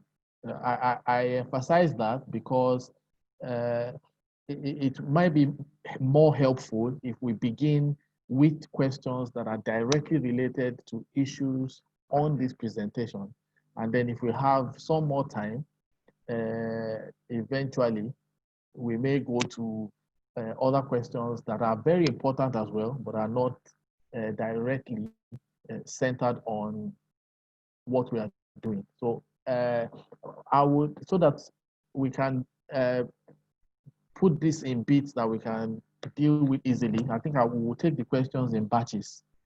So I would like those who would want to ask questions. Olamide Adelano, I've already noted you.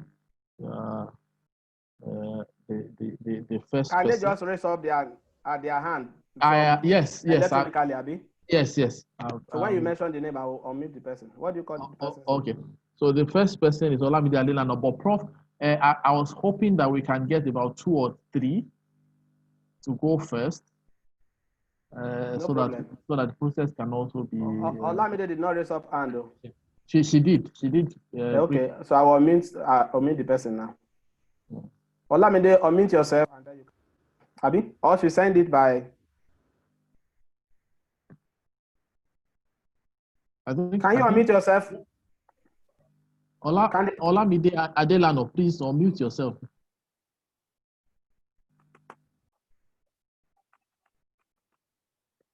Okay, so while we are waiting for Olamide, I'm trying to go around the pages to see. There is, if you can leave the rest up. Okay, there is a Urese. Urese. Unmute yourself. Yeah, if Urese can unmute him or herself, that would be great. Yeah. Dr. Kombi, wait. Uresa, you are on, or are you speaking? Yeah, thank you very much. Can I speak now? Yeah. Yeah, I quite appreciate the presentation by Professor Bright. I just have a few issues to raise and maybe one or two questions. The first one is that in doing PhD work, and any research at that, I believe we should try to distinguish between inductive and deductive approach to research. The deductive starts from theory and it ends with verification of that theory, while inductive starts from observation and it ends with propounding a theory. So we need to note this because the presentation didn't quite, it just talked about adopting, adapting. It didn't talk about developing a theory. And I know it is possible for PhD candidates to develop new theories. So we need to also consider that. It's not just adopting or adapting. You can come up with a completely new theory, which is acceptable. The second one is that we need to know that every research is not a thesis. A thesis has its uniqueness. If we don't distinguish this, we may be doing research that are not thesis. Another one is that, one before the last, for the PhD thesis, I think one of the purposes that the presentation left out is that it is to, when you are reviewing the theory, it is to evaluate the integrity of existing theory. We've tested a lot of theories, we've applied them, but they've not worked. In that case, they don't seem to have integrity. So you are saying you want to come up with a new thing. The last comment I want to make is, when the presenter was talking about the link between the theory and the model, there's something he left out. The presentation is fine, but I think we should also consider this. The model must mirror the framework. The model must mirror the framework. If your framework is giving us a transmission mechanism and a form of bicausality, your model should reflect that. If it's bicausality, then we should be talking of something like a endogenous model. If it is a sequence, we should be talking of a structural model. But what I see in most cases is that the model does not reflect the framework. So that is one of the aspects that this presentation also left out. The model should reflect the framework. The framework gave us a design. It could be a transmission mechanism. So I think with these few suggestions, there will be more improvement on the PhD thesis that we do. Thank you. Sorry, is anybody want to answer that before we go up? Okay, don't worry, let's speak. Dr. Tosin, are you there? Okay, I've unmuted. You unmuted yourself. Oh. I mean, you muted yourself. Unmute yourself now. No, I didn't. I think the host muted everybody. Okay. Yes. So I think one of the things that I didn't mention, I think that skipped my mind when I was laying the ground rules, is that we want this to be as much as possible a participatory and engaging process. So the more the number of people we can allow to raise their questions and observations and comments, the better for all of us as a community. So please let the questions or comments or the observations be very focused, be as brief as possible, so that we don't get into some repetitive patterns that might not be really very, very, very helpful to us overall in the end. But we thank the last speaker for those observations. I think a lot of what the issues that were raised were very clearly written on those slides, and particularly the last point about the framework reflecting in the modeling. I think the presenter also devoted sufficient time in the presentation to dealing with that subject in particular. But the points are taken, and I think those comments are helpful. The only part that I tended to struggle with in the submission was this idea of evaluating the integrity of theories. I think that's a rather strong position to take if we are really scientists. I do not think that anybody anywhere has that that standing to question integrity. You can question validity, but integrity is a highly subjective concept, and I don't think that is the role of science to really question that. I think it's safer to leave it at that level of validity. So I don't think the purpose of the PhD thesis is to evaluate the integrity of theories. We can refute theories, we can validate them, we can come up with weaknesses in theories. But the idea is that knowledge is incremental, and what you are doing when you are remodeling an old theory is that you are trying to clarify our overall understanding on the subject. So it's not a destructive process. It is more like what Sean Peter would describe as creative destruction. So you disrupt, but something that is more functional, more helpful emerges from that process. So that integrity, challenging the integrity of research that other people do, I don't think it's a very useful way to think about science and our overall good and development as a research community, as an epistemic community. I just thought it was important for me as moderator to make that point very, very, very clear. Yeah, so we would go to Olamide Adelano now, if he or she is ready for questions, comments. Olamide Adelano, Olamide. And then maybe at intervals, Olamide, I can also read from. Yeah, you can read. Yeah. So they can also, if you, Olamide, I'm trying to unmute you. You can unmute yourself now. If the person is not, if Olamide is not there, let me just read. There are a few questions in the chat window. So can I go ahead? Yeah, but let's take from Dr. Abogun. There's one Dr. Abogun. Can he unmute himself? Okay, so Dr. Abogun, please unmute yourself. Yes. Good day, everyone. Please, can you hear me, please? Yes, sir. We can hear you. Very well, sir. Okay. Thank you. I want to appreciate you for the presentation, the paper itself, and the presenter. Thank you. I have two things to say. The first one is I understand that one of the characteristics of a good theory is that a theory must lead to the development of another theory. A good theory must, from an existing theory, should be able to generate or create a new hypothesis.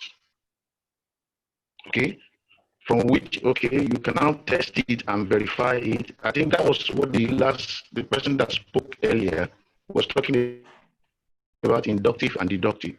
It is not, I don't think it is only through inductive that you develop a new theory. Even through deductive, an existing theory, if it's a good theory, it should lead a researcher to developing or creating a new hypothesis that can be verified. And if that is verified eventually, it adds to, that's a new theory. You have come up with a new theory or a kind of modification.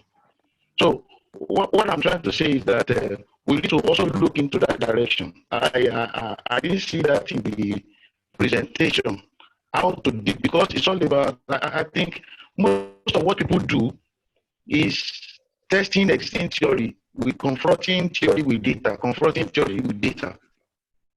Existing theory already. When are we going to move on as a country? I'm just saying, when do we move on coming up with a new theory? Instead we just recycling and testing the existing theory over and over and over again. I'm thinking of, okay, can't we use an existing theory to create a new hypothesis, a new theory that we can call our own or something like that? That's that. The second thing is that I have heard Professor Bright several times on this platform saying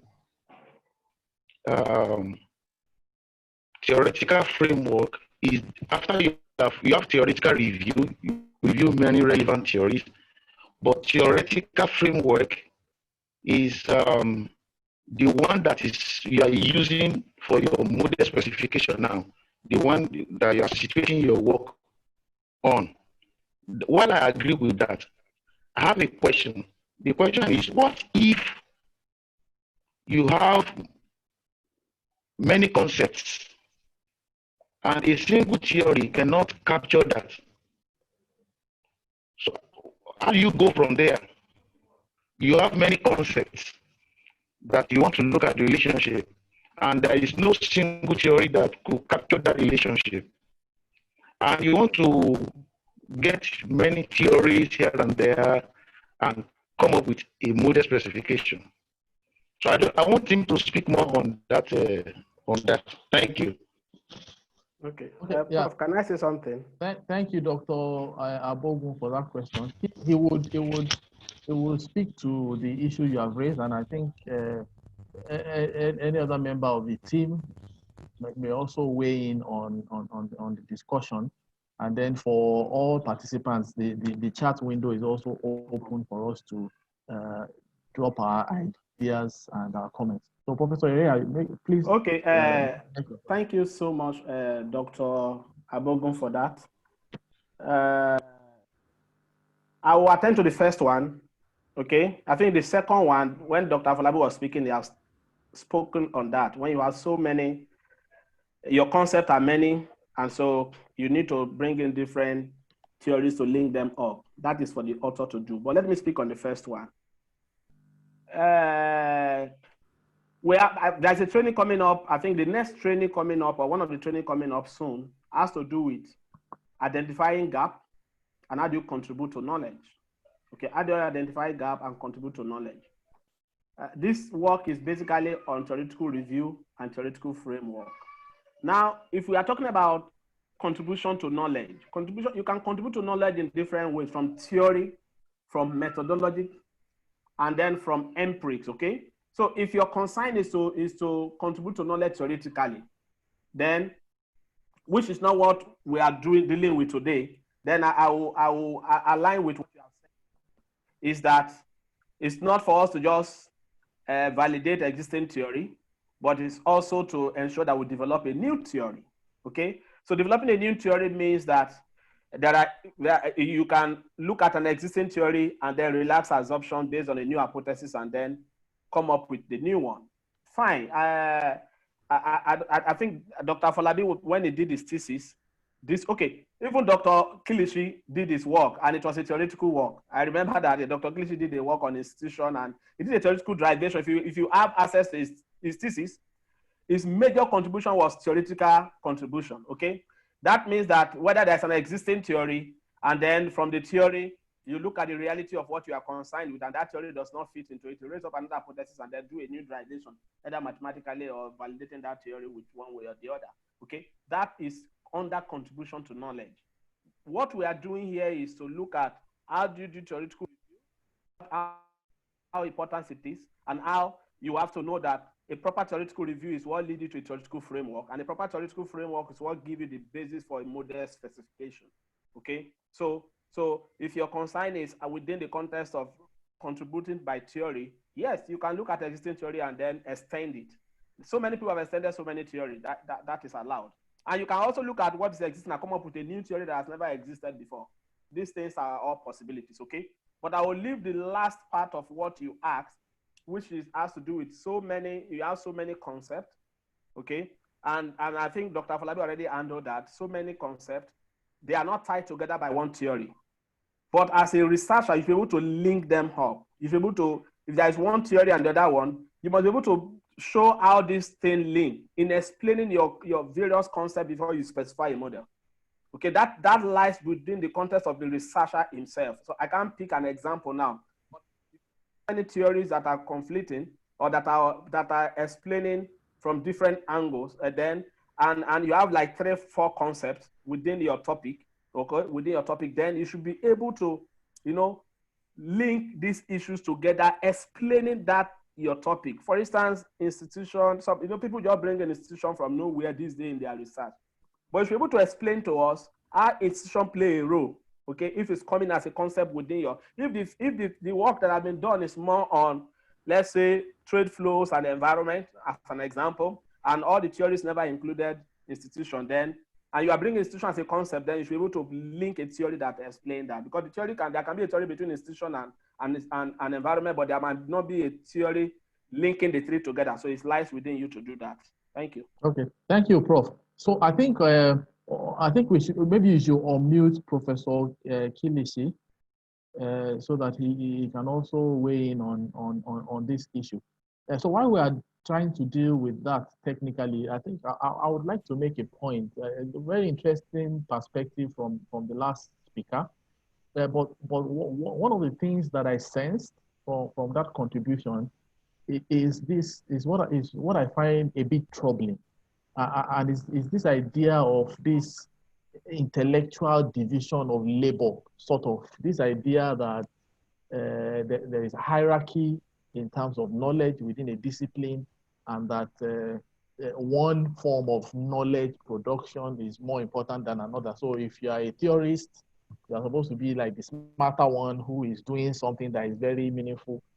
And then those who do empirical work are doing it because they cannot withstand the rigors of theory and all of that. I think those kinds of division in terms of orientation are not really very helpful for the growth of disciplines. Both sides, all approaches function to move knowledge and understanding forward. There are times where theories evolve out of empirical regularities. People just test things with data and combine, and then you find that pattern repeated in several contexts and settings, and then people come back and say, there's a pattern in this, we can then evolve a theory, okay? And then there are times where theory comes essentially just from observation and then abstraction. So whichever way, it is useful. So to say that when are we going to do our own theories, I don't think it's the theories directly themselves that will change our society. I might be wrong, but that's my own perspective. That we need to spend time first understanding clearly the economic context in which we operate, and then seeing how both theory and empirics and other adjoining approaches can help us further that understanding. I think Dr. Kilishi is ready now, so I don't exhaust his space. So please go ahead, sir.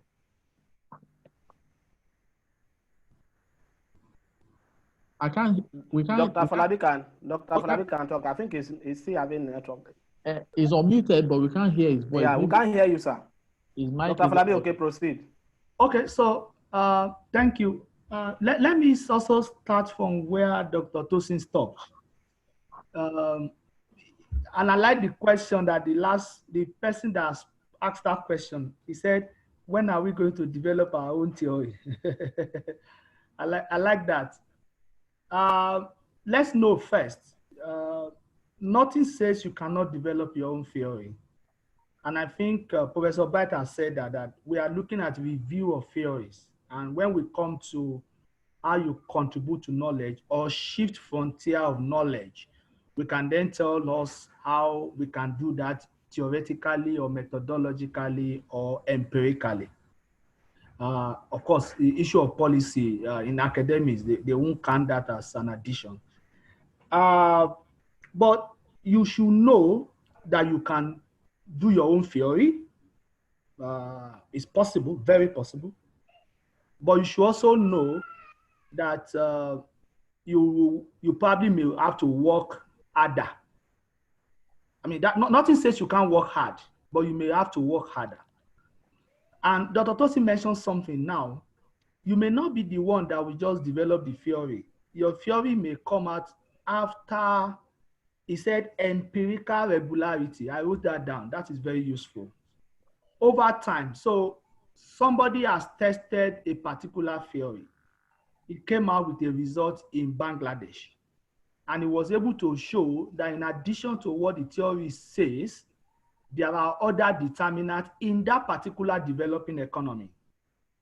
Another person was able to do the same similar thing in India. Another person in Uganda, and you in Nigeria. After many of such empirical regularity, something may evolve. Not necessarily because you have found a different result from a theory, and you now say now you have developed a theory because your results are different. But because over time it has been tested that there is an empirical regularity in a particular direction. A very good example, I'll mention two. The simplest theory for consumption or whatever is always the absolute income hypothesis, right? Which says consumption is a function of absolute income. Everybody believes that. So you just run whatever you run. I mean, let me just, in a very basic way, because there are other ways, in a very basic way, you just run consumption is a function of GDP. Sometimes if you have the data, you would have netted out some things from the GDP so that you can have disposable income out of the GDP. But basically, people just run consumption is a function of GDP. And they will get a coefficient of 0.75 for Nigeria and maybe 0.4 for US because people save more there than here. But somebody else came and said, wait a minute, people don't consume their absolute income, they consume their permanent income and save their transitory income. So the question now is, how do I measure permanent income? Some will say that is now a methodological issue, it's not a theoretical issue. In other words, the way you measure your permanent income and transitory income may affect the kind of results you get. If care is not taken, you can say that has invalidated the theory, but not necessarily. It's actually the way you measure. For instance, a simple way is that somebody will say, run GDP over a trend. The trend, the predicted value is your permanent income. The residual, the deviation is your transitory income. So the theory will say people will save their transitory income and consume their permanent income. They will then say, okay, if they must do that, then you must bring interest rate into it because they would have to save. You must bring inflation because they have to index it against inflation. And some countries will say, okay, you have to have the exchange rate. So some of those issues become empirical, some of them methodological, and they will influence the kind of results you get. So if care is not taken, because you just get a different result, as somebody said, an answer is deductive or inductive, you now have a new theory, not necessarily. So empirical regularity is very important. The second point I will raise is, if you look at the area of finance, in finance, we test a lot of things, but most of them are not theories. A lot of them are hypotheses because they still require validation over several years for us to say this is regular across different jurisdictions. So when people test a lot of things in finance, they are actually testing hypotheses. So you may be able to have your own hypothesis, but not necessarily theory until we have empirical. But that doesn't still mean that you can't have a theory. So nobody says you cannot have a theory developed by yourself. That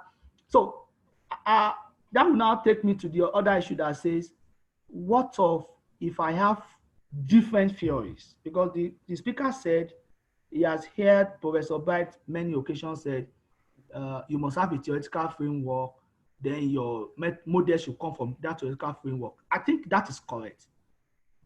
Maybe it's for us to just say that there can be 20 theories, but for you as a researcher, you want to use maybe one of the theories. So you can review likely theories and then say, out of these 20 theories, this is the best one for the work that I want to do.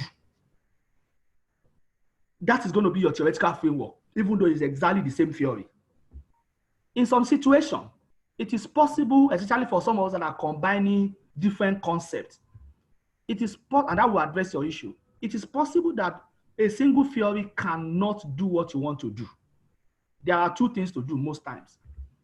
One way is that you can find a way of modifying the existing theory by yourself because you have not seen it done by anybody. So I'll give you a good example. But when I was doing my PhD work, I wanted to do something on, it's actually on asset pricing, international finance, trying to see whether how people price exchange rate risk in the domestic market. Because there are theories, well, hypotheses, of capital asset pricing model, which everybody know, CAPM. But because you are interested in issue of exchange rates, you need to bring the international dimension into the traditional capital asset pricing model. So I needed to be looking for the theory. So I was fortunate I got another theory that is usually also called international capital asset pricing model, which modified the existing capital asset pricing model by adding exchange rate risk. Fine. But I also observed that in the case of Nigeria, you have liquidity risk. So how do I bring liquidity risk into that risk? Because in the capital asset pricing model, you have a market risk. In the international capital asset pricing model, you have a market risk plus exchange rate risk. I also needed to have liquidity risk. And I couldn't see a theory that could do that. So I had to go and see how I will understand that international capital asset pricing model and how I will probably introduce my own Barnier motion equation to be able to break things down and rederive it so that I can have liquidity risk in what I am doing. Because if you don't have liquidity risk in that model, I'm not going to get a good result. So in doing that, because I've modified something, either because I could do it by myself from my knowledge of the environment, or because I could weave 2 or 3 theories together, that final product is now my theoretical framework. Final product of modifying an existing theory to be suitable to my environment, or combining 2 or 3 relevant theories, taking different aspects of my work together, that is my theoretical framework. So that is where my model will derive. My model does not derive in each of the theory again. It derives from a theory, a theoretical framework that already derives from those theories. So everything is still linked to everything. And that is my own intervention. Thank you, Prof. Thank you very much, Dr. Oluwakere. Like one of our teachers in the baton will say, everything depends on everything else. So thank you for summing it up so aptly in that way. Now there are a number of questions I also have here, but reading them, I find that they are all related to 2 broad ideas. One is how do you make the transition from theoretical framework to modeling, which I think has been addressed. The other point is the one that Dr. Oluwakere just addressed, which is how do you come up with a framework, particularly in a context where there is no single theory that explains what you are trying to do. So people have asked, is it possible to do what someone here has called an eclectic approach? So I think some form of that eclectic approach is what Dr. Oluwakere has described very explicitly to us in terms of practically what he had to do with his own PhD thesis. So there will be some of us that will work in areas where we would have to do that, and there will be other studies that would have less issues with doing that. So those are the questions I have. There's a question here that I would like to address. Maybe I would ask Dr. Oluwakere, if you don't mind again, to help us take a bite of this, and then any other member of the team can do so as well. Someone is asking here, what theories can be used for a thesis that is focused on the efficiency of banks? Okay. I'll take that again. What theories can be used for a thesis that is focused on the efficiency of banks? Okay, thank you, sir. I mean, I've seen quite a number of these kind of questions in the chat room. Yes. People want specific theory that can be used for specific things. That is very interesting. We may not be able to give all the theories right here, but as we have said, and I think it also came out from Professor Bright's presentation, presenting on behalf of Dr. Kilishi, you need to read. I mean, there is no two way around it. People must have done what you want to. I mean, when I was doing my undergraduate, that's the first time that you have not done any research before. So my supervisor said maybe the definition of research is you are searching what somebody has searched before. That Afolabi, just go and look for what others have done before. When you read, you will have better understanding. So the first thing is that there are many studies on bank efficiency. In fact, not just bank efficiency, there are many studies on firm efficiency, production efficiency, every kind of efficiency. And most of those kind of studies, I mean, we all know what efficiency is in economics. Efficiency will be different from productivity. We know that, right? So, but most times they will start from a productivity theory or a production theory, where someone is able to estimate a production function, and then efficiency, productivity is anything you produce anyway, and then you can compare different people and see how productive they are relative to each other. But efficiency will now mean you must get a benchmark and then see the deviation of everybody from that benchmark. Any theory that you review, any productivity theory, any efficiency theory, they will rather start with a production function, which will come from a production theory. They will express a function, which can be Cobb-Douglas or translog or whatever. They will get a point, which they will call the point on the production possibility frontier, and they will measure your position relative to that point and call you your efficiency term. Whether you are using a DEA or SFA, whatever, that is what they are doing, whether they are doing it stochastically or deterministically. So if you read, there are many studies in the area of efficiency of firms, starting from a production theory. But they are there in the literature. Thank you, sir.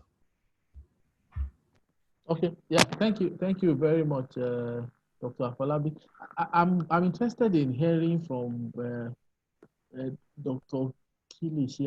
Has he been able to resolve? He's still unmuted, so if you speak, we'll hear him, but we are not hearing him. Maybe his laptop has a speaker problem. He's hearing us, but we are not hearing him. We can hear him. Okay, so please, I will get to Dr. Oyinlola in a bit, maybe for. Prof, connect with let him connect with maybe with a phone and see whether we can hear him.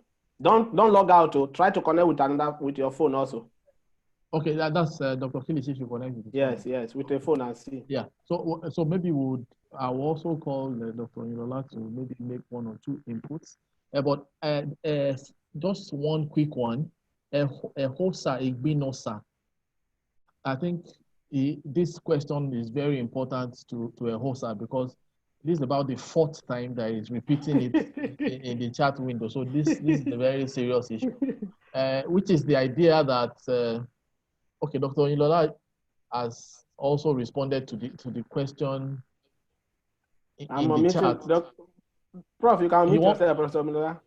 Okay, maybe Prof wants to say something or repeat what he has already put in the chat for Hosa. So Prof, you have the floor.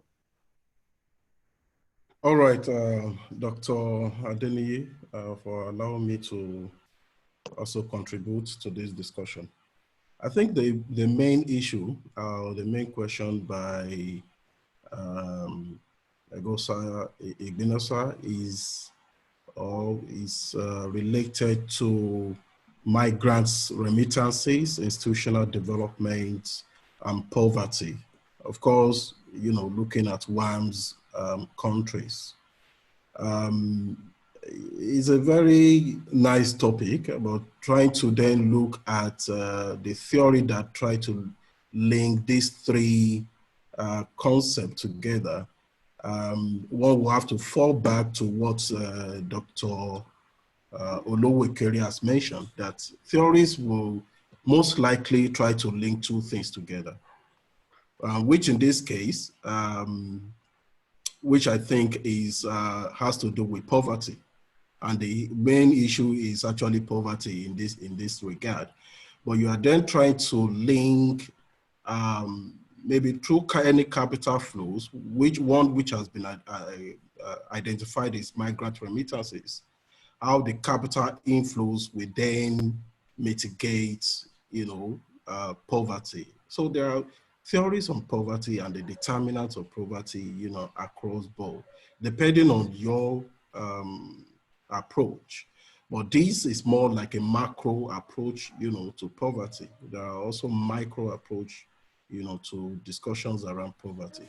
So one cannot specifically tell you, okay, this is the theory you should use, but focus more on poverty and see the theory that try to link several determinants and explain poverty and why we continue to have poverty, and also look at how inflow of capital will then try to be embedded in the discussion or as a narrative in explaining the poverty, as the case may be. So that's my take for now on this. It doesn't matter whether it's, across, the WAMS countries or even a single country, but what you are interested in is, the poverty itself. And, you should do more reading on poverty and see the different determinants, theoretical explanation of why we have poverty, and how poverty can be alleviated. Thank you. Yeah, Dr. Adeniyi, can I add something to what he has said? Yeah, please go ahead, sir. I want to say that Dr. Mr. Igbonosa, sorry, is that sometimes I think, and I also make that clear in my presentation, that we should just pick topic without reading literature as you are picking the topic. You are in economics, okay? Without reading literature, can you say that your topic, is it researchable, or is it something that can be situated within economics? It's a very key question we must answer. So without looking at literature, can you explain to me how remittances, institutional development will have link on poverty? Can you see a relationship along that line? Is the first thing you must think through. Even though you can go to the literature on theory of poverty like which is wide everywhere. But look at the situation of Nigeria. And I give you a case. I was in the UK and somebody from the US presented a theoretical derivation to say that, and he tested it for sub-Saharan Africa country on this remittances issue. And he said remittances drives terrorism in sub-Saharan Africa country. He developed a theory and he tested the theory for sub-Saharan Africa country. And I was the discussant. And the first thing I told him was that remittances in sub-Saharan Africa country cannot drive terrorism. It was the guy who was from the US. And I made that, and I said, sir, it's not possible. I said, you need to do a characterization of remittances that come to Africa. It comes to somebody that is go and pay your school fees. Send money to us, give to your mother. Because we are a very poor country. So the guy wants to build a house, he send the money, he helped me to build a house. It's hardly, even though some of them come into investment, like my brother himself can sometimes say, okay, help me to invest in portfolio, but it's not really going more into investment. It can go more into investment in the area of real estate than even portfolio investment or any of these kind of investment. So that kind of remittance that come to help our people that are poor, either to pay school fees or to help me to build a house or to give to my mother. It cannot finance terrorism. I said, what he has seen, he did the theory and he tested. I said, what he has seen is not a casual relationship. What he has seen is a trend relationship. Because when two variables are trending together, you run the regression, it will show positive impact. It doesn't mean that it is a causal effect. And that is true. And that is somebody that is a US guy, is a good guy, but I'm from Africa. I understand the issues, and I put that to him, and he agreed with me. Now, coming back to your topic now, remittances and poverty. Yes, remittances can have, by my explanation of the reality of Nigeria, because remittances come to pay school fees, the guy is hungry, or give my mother. Fine, it is. There's a link. Just by the face value of the topic. Man, the question is that what is institution doing in the middle of that topic? Are you trying to say institution will play a role? What kind of institution? Because if you're not careful, you'll be using rule of law, all of those variables to capture institution, which might not have any bearing with remittances and poverty.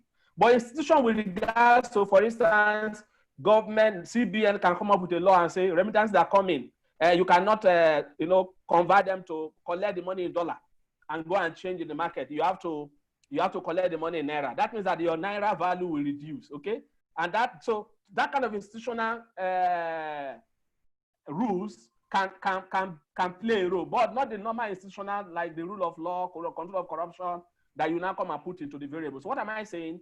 Look at the general theories of poverty and how remittances as an external, because normally remittances coming through around the current, not even capital account. It coming through what we call primary income to the country. Okay, so if you come in through that, which is the primary income kind of a thing, then how does it trace to reduce poverty in the reality of what we are saying? But where does institution, what kind of institution are you thinking about? Just by looking at this face value of the topic will give you a proper perspective. And when you now even review the literature, you have a proper understanding of the issues and be able to, in case the theory is not existing, conceptualize something for yourself. That's what I would say. Thank you.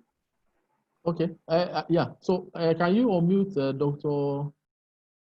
Oyinlola, please? I think he has a rider to his initial comment. Okay.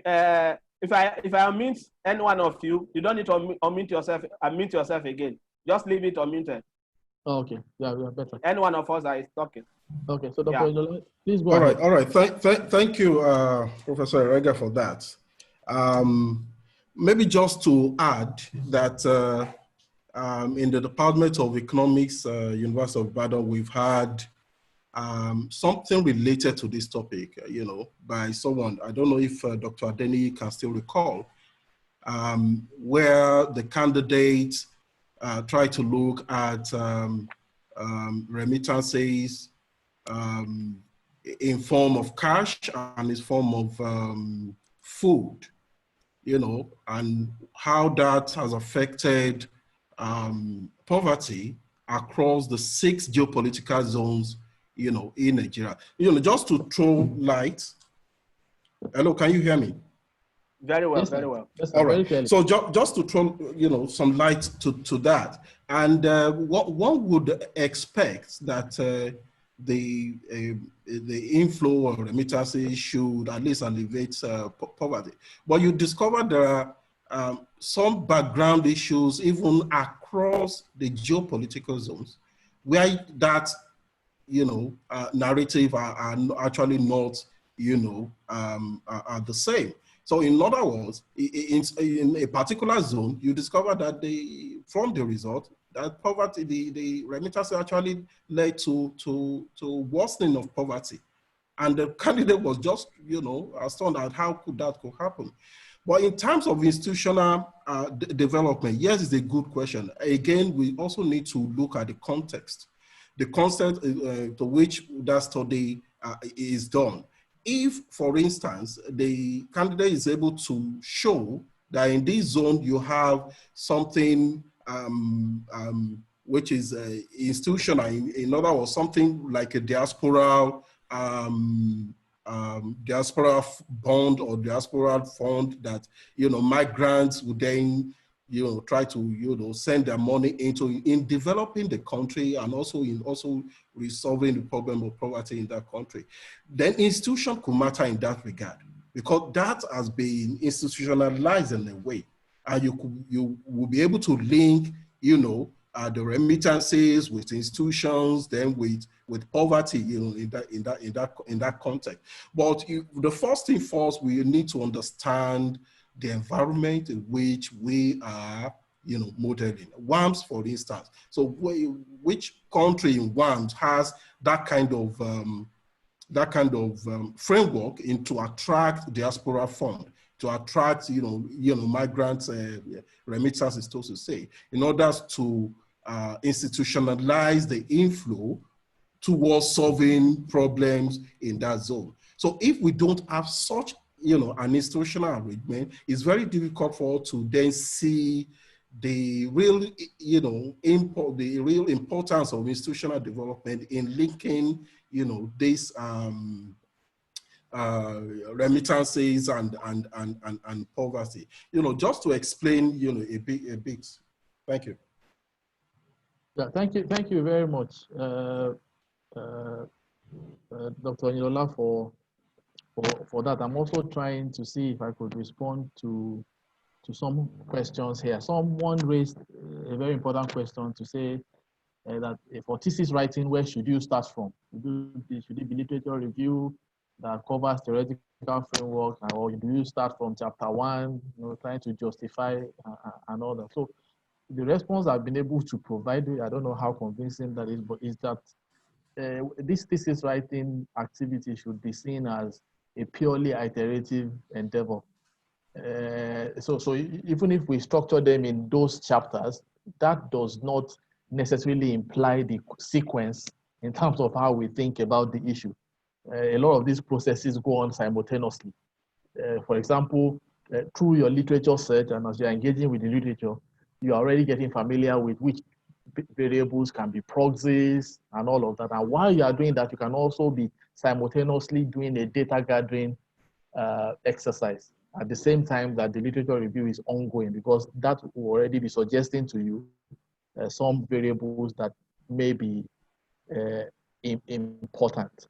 Now, on this issue of remittances and governance and poverty, if I understand what HOSA is trying to do, is thinking of this at the macro level in these WAMS countries, and that subject or related subject is something that I have devoted quite some time to doing in the last 5-6 years. Now, the point is that the literature will still remain your best bet in terms of guidance on how to go about getting some theory that describes what you are doing. The way you have even put the topic, there are alternative theories that can be generated just looking at that title. One particular story is the poverty story that Dr. Onilola has emphasized. Okay? There can be a story that centers on institutional development and then brings poverty and remittances as possible explanations to that. Remittances could also be the dependent variable. So you need to be clear, speaking precisely to a host now, on what your interest is. And that's why I will always advise that for either thesis or paper writing also, that before we settle for a topic, I say this is the topic, it is always important for us to have a set of research questions raised. That helps a lot of times, because the research questions guide and frame the kinds of things that you then do in the work. So I would advise a HOSA to engage a bit more with the literature. A number of important points have been made. Now, working on this macro aspect of remittances and their role in development and all that, one of the key shortcomings of macro approaches, that's the only thing I know how to do, and that's what I've done so far. But one of the weaknesses that I've found is that even the most profound authors in this literature, in their papers, and I also write that in my own papers too, will clearly tell you that the remittance numbers that we are using are official remittances, meaning the kinds of money that goes through the financial system, MoneyGram, Western Union, and all of that. And they would also agree, including the World Bank, that at least the same amount, if not more, goes through informal channels or unofficial channels. Okay, so how much of explanation of reality we are then able to approximate using that seemingly defective measure of remittances, okay, is an open question. Okay, so I think sometimes you will also have to take these things sometimes a little less seriously than we might think they are, because if more than 50% of what you are trying to capture is missing from the data, then the question is, what precisely are we trying to look for in that sense? But it's still something that you can do either as a paper or even as a thesis topic. But it's important that you lead yourself and guide yourself with a set of research questions. If we see research as an exercise in raising understanding an issue, raising questions, and seeking answers to those questions. That simple mental frame can help us better structure whatever researches we have. Now, there are quite a number of related questions about people wanting to know specifically what theory or what theoretical framework would be appropriate for a specific study. There's one here on fintech, financial inclusion, and rural economic growth. Okay, I would have said maybe Dr. Oluwatobiloba or Professor Erea, who I am aware are very much involved with this fintech related thing. SEC is, I think, the regulator of fintech activities in Nigeria, and they would have more to say about that. But the idea is that it may not be, like has been said a number of times here, the case that there is one theory in one paper somewhere that they say this is the theory for fintech, financial inclusion, and rural economic growth. Okay, so you may have to go back to the literature, as has been said, and figure a way out. And then, even from your title, look at the key terms and try to interrogate them in your mind. Just reflect a little bit on them. For example, in this title, one of the questions that will jump out at anyone who has read it is to say, what does this person mean by rural economic growth? Okay, so what is rural economic growth? And then if you know what it is, the next question related to that will be then, how will it be measured? Okay, so those are important issues that I think people have to look at, but more importantly, the literature, like my PhD supervisor told me many years ago, he would say, Tosin, your best supervisor, your best teacher is the literature on the subject that you are interested in. So with that literature and a bit of your own intuitiveness and being inquisitive and being observant of your environment, you should be able to deal with quite a number of these issues. Yeah, so I don't know, Dr. Kilichi is completely blocked out of this discussion. I would have loved if people have, and thanks to all those who have made suggestions on what he could do, speaking directly to the laptop and all. He has tried everything humanly possible. So I think just like sometimes you put a star player on the reserve bench just to watch other players kick the ball around. So Dr. Kilichi, I think you will bear with us today. Maybe you can use the chat box if you want to answer a question. But you are free, Dr. Kilichi, to also make a few points through the chat box. Now, we allocated 30 minutes in our planning of this event to this Q&A session. And if my timing is correct, we've done far more than 40 minutes, going to almost 45 minutes, if not more.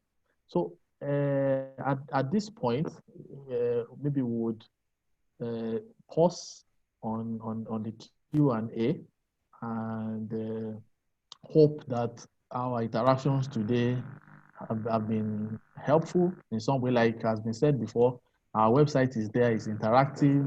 You can send queries, send questions, and reach out to any of us. We are all open and available to respond to your questions, and as much as we are able to do so, okay, and also in the process learn from you. So I think Dr. Oluwatobiloba. Yes. I think my role is done, sir. Okay. Maybe I didn't do too well, but I've done something. Thank you. No, you've done very well, sir. Thank you very much. Thank you very much. Sir, if you just permit me, because you are the anchor for the Q&A, apart from our Egosa, there was one person who was, I think he also posted that same question about 5 times. He was asking, I think it was the one asking things about energy demand or something. Okay, renewable energy. Okay, so let me just say something to him. Okay, I was already typing something in the chat. Okay, so please go ahead. Please go ahead. Okay, I just want to tell you, let me say, I don't want to say Mr. Renewable Energy, that in almost everything we've said, I think you must have picked one thing or the other, even though you kept on repeating it. But just get this. What you are doing, if you look at what you typed, you put demand there, demand. So since you have put demand, just go to your knowledge of demand. Most of them will start from an utility theory. You are going to have a demand equation, which will derive from that utility theory, depending on the kind of format you are taking. Then the demand function, the form that you now take in terms of methodology will now be different. There are different types of demand functions in the literature. In this area, if you read it very well, you will see people that have used linear expenditure system, generalized linear expenditure system. You will see people that have used this framework of quadratic, almost ideal demand almost ideal demand system, quadratic almost ideal demand system. All of them are in the literature. In other words, we are saying this because sometimes we have also seen the literature before, and it's available in the literature. It will start from the utility, drive to demand function, drive to the particular specification. And later you will see whether you are going to have a system of demand equations or a single product demand equation. Because it's going to be demand is a function of something. Usually price will be there, income will be there, and some other factors that you know from your demand theory. So they are pretty straightforward once you read the relevant literature. Thank you very much. I think Dr. Nyola is the one closing the meeting, I guess. Okay. And then for John Afaha is asking about frameworks for renewable energy. Now, in the energy literature widely, what you have, particularly for energy demand of different types, beyond the standard economic demand model for demand for energy, what you have are constructs, or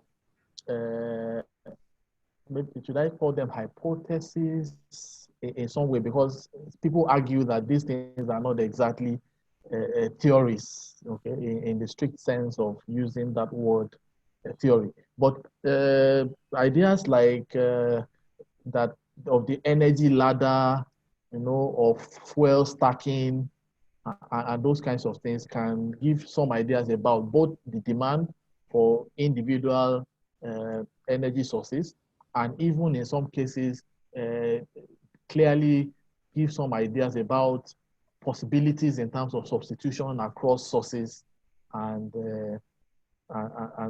things like that. So I think the literature, particularly that literature on renewable energy, can help in that. For what you will find for most recent papers that are published around renewable energy is that they start from the kind of demand modeling that Dr. Olokere described earlier. And then the energy component of that, they then include describe energy as either renewable or non-renewable, and then do alternative models and do comparative analysis and things like that. So look at the theories that exist in literature, and then see whether it's possible for you to either tweak those ones in certain ways, or if you feel sufficiently motivated with time and resources, you can also look at what you can do to create something that is uniquely yours. Adebanwa Ayowole, this will be the last thing I'll mention in this my segment.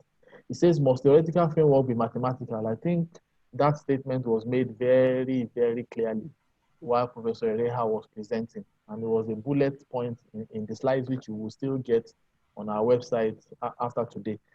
A theoretical framework does not necessarily have to be mathematical. Simply put, a theoretical framework is just, like Professor Ereha said, a frame, okay, a theory, or a merger of theories, or a theory that serves as the anchorage or a frame for what you want to do. So you can have a theoretical framework that is described as a schema. For instance, a schema that shows linkages, feedback loops, all of those things. And those loops and where the arrows are moving have very sound basis in specific and identifiable theories. And that can still inform your modeling and whatever it is that you do. My PhD thesis did a small macroeconometric model, okay, of how oil shocks impact on the Nigerian economy. And in that case, I had the blocks of equations that were connected by several tens of theories. There was no way I could have a theoretical framework to say this is the framework, okay, but I had a theoretical framework in form of a schema that reflected my understanding of all the possible linkages across the blocks and within blocks, okay? And it was that framework that informed my modeling and how I put the equations in blocks and the way I solved that model eventually. So most times in economics, because of our interest in claiming to be scientific in the approach that we take, it's mathematical, but it could also be in other forms. Just like in the same way in our basic economics thinking, the things that we derive through differential calculus and differentiation and all of that, we also can express in terms of geometry, showing graphs and curves and how they shift. Those things are alternative ways of representing the same reality. So they are not different in that sense. So it doesn't necessarily have to be mathematical in that sense. So I think I will end here. The questions are unending, but I think it's a safe place to stop. Thank you. Can I say one thing before you conclude, sir? Just okay. One thing. Okay. Okay, Professor Lege wanted to say something. Let's allow him first. Can we allow? Okay, aside, Prof, you can unmute yourself. Thanks. I want to appreciate you, Prof, and all teams there, Dr. Afolabi. I was away briefly during the presentation. I just want to have one or two additions. One, yes, Professor Bright says so. If you look at the issue of being mathematical theoretical base, it just shows your understanding. Now, if you look at those who talked about mathematics and economics now, they will tell you why everything is important. I remember Professor Bright was saying so. Everything, every parameter, every symbol you use are important to what you are writing. So the fact that you are writing mathematical form doesn't mean that you should lose sight of the economics behind it. It's just a way of expression, and it's not compact, much readable for many people. So we should not recognize the importance of this mathematics in the modern economics. We left that age that mathematics doesn't matter. It matters more. People should know and understand the meaning of everything, even a full stop that they put in the model. That's number one. Number two is the issue of theory of PhD. Now we are writing this in my own department here. Now, theory are not something you just come up with. You have to develop one and then subject it to test by others. It is when all of us have agreed with what you are saying that it cannot become a theory. Okay, for instance, if you want to write your PhD, people ask, what is your contribution to knowledge?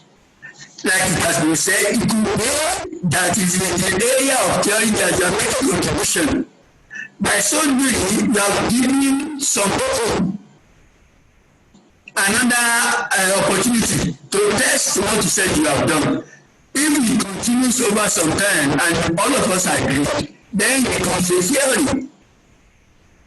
So I don't think basically your PhD must come with a theory. No. It could come with an idea of this one is happening in Nigeria. It could be this, it could be that. It could be a violation of certain things that are happening in other clients that's now brought together and then you say, okay, this is wrong. But other people need to test that before you can begin to call it a theory. That's my own question. And finally, sir, thank you so much. When we, just like when you have a model that is perhaps somebody studies something from Canada or elsewhere in the world, and then you are adopting it here. One thing that I think we have to agree, I don't know, but for me, the fact that you have different data in what you do in Nigeria and what you do there, that can constitute a lot of difference already. Because if you look at the data we are talking about, it's a reflection of our behavior. Look at, for instance, consumption. When we look at the data you have on consumption, it's an average. But it tells us the behavior of Nigerians in their consumption behavior. It's not necessarily the same thing with what you can have in Britain and Canada. Okay, so we now have a theory that differs. But in your own result, there will be differences because you are coming from different environments. And that is very important for us. That's why we lay emphasis on the sources of data you are using and to know the measurement. Thank you so much for this opportunity. Thank you, Prof. Thank you so much, sir. Thank you. We really appreciate you. I think at this point, I need to appreciate everyone that have stayed up to this point. They also started with us. We still have about 74 participants at this time. And at some point we had 100, participants for a very long time. I would like to appreciate all the, those that posed their questions. They've been very helpful. Although we can't attend to everything, but at least the ones we can, we've been able to, talk to them. So as Prof, mentioned, what we are trying to do is to further remind ourselves of what we know, okay? And that's the purpose of this platform. And this is the third, in the series of this kind of exercise. And the fourth one will come, which is more like a second leg of what we've done today, which is still about the literature review, but now particularly on the empirical literature and possibly the methodological, literature. And that will come up very soon, and you'll also be notified as soon as all the arrangements have been made. So I want to thank a number of people. Thank you for being with us. I thank everyone to start with. Professor Shola was here earlier. Dr. Abogun, thank you so much. Professor Yakub, Dr. Adamu, Dr. Weber, for also hinting on that very particular, issue. That one sees a particular structure in Netherlands does not mean or necessarily mean you can replicate the same structure on the land, in Nigeria. There are several things you need to consider. The terrain on which that structure was built in the first instance. Is it the same terrain with Nigeria? And if your terrain in Nigeria is slopey, how do you adopt that in order to fit the terrain in Nigeria? So the purpose of what I'm saying is that the context matters in everything. And that's the essence of what we are doing. And that's what we are trying to provide. We can adopt, we can adapt, but understand fully the context of the environment which you are modeling before you can also pick on any theory or anything that you want to adopt. I want to thank specifically and especially Professor Erega for holding that presentation. No one would know he wasn't the one that actually wrote that, the slide or pulled the slide together, but he was able to have full command of everything just based on, reading through. And I really want to appreciate him for that. And we'll also want to apologize to those that have not been able to join us because of the limitations, posed by this technical, issue. And so it's not intentional. We hope that will be resolved by next time we meet. So as just to repeat that this presentation and also the session today will be available online on our website on www.edunomics.com.ng. You can have all kinds of interactions, with that platform. And at this point, I also want to, even though he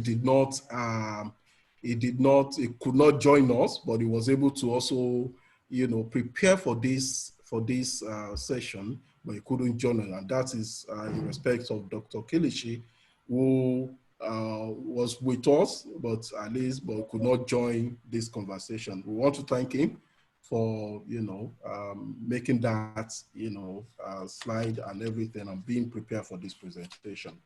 And I thank you all. I think that's my duty today. And we hope you join us next time. We call on you. Yes, Professor Rega. Okay, sorry. I want to thank everybody. The next one will be coming up in 7th of October. It's a Wednesday. 7th of October is the first Wednesday in October. We're going to have another section. Okay, so, and I want to please, we're supposed to have almost 200 people. I don't know what happened that Zoom is limiting the people for not entering. So, but it's well, at least we have around 100. So please let's bear in mind that by Wednesday, first Wednesday in October, we're going to another section. Thank you, everyone. Thank you so much. Thank you, everyone. Thank you. Bye, everyone. Thank you.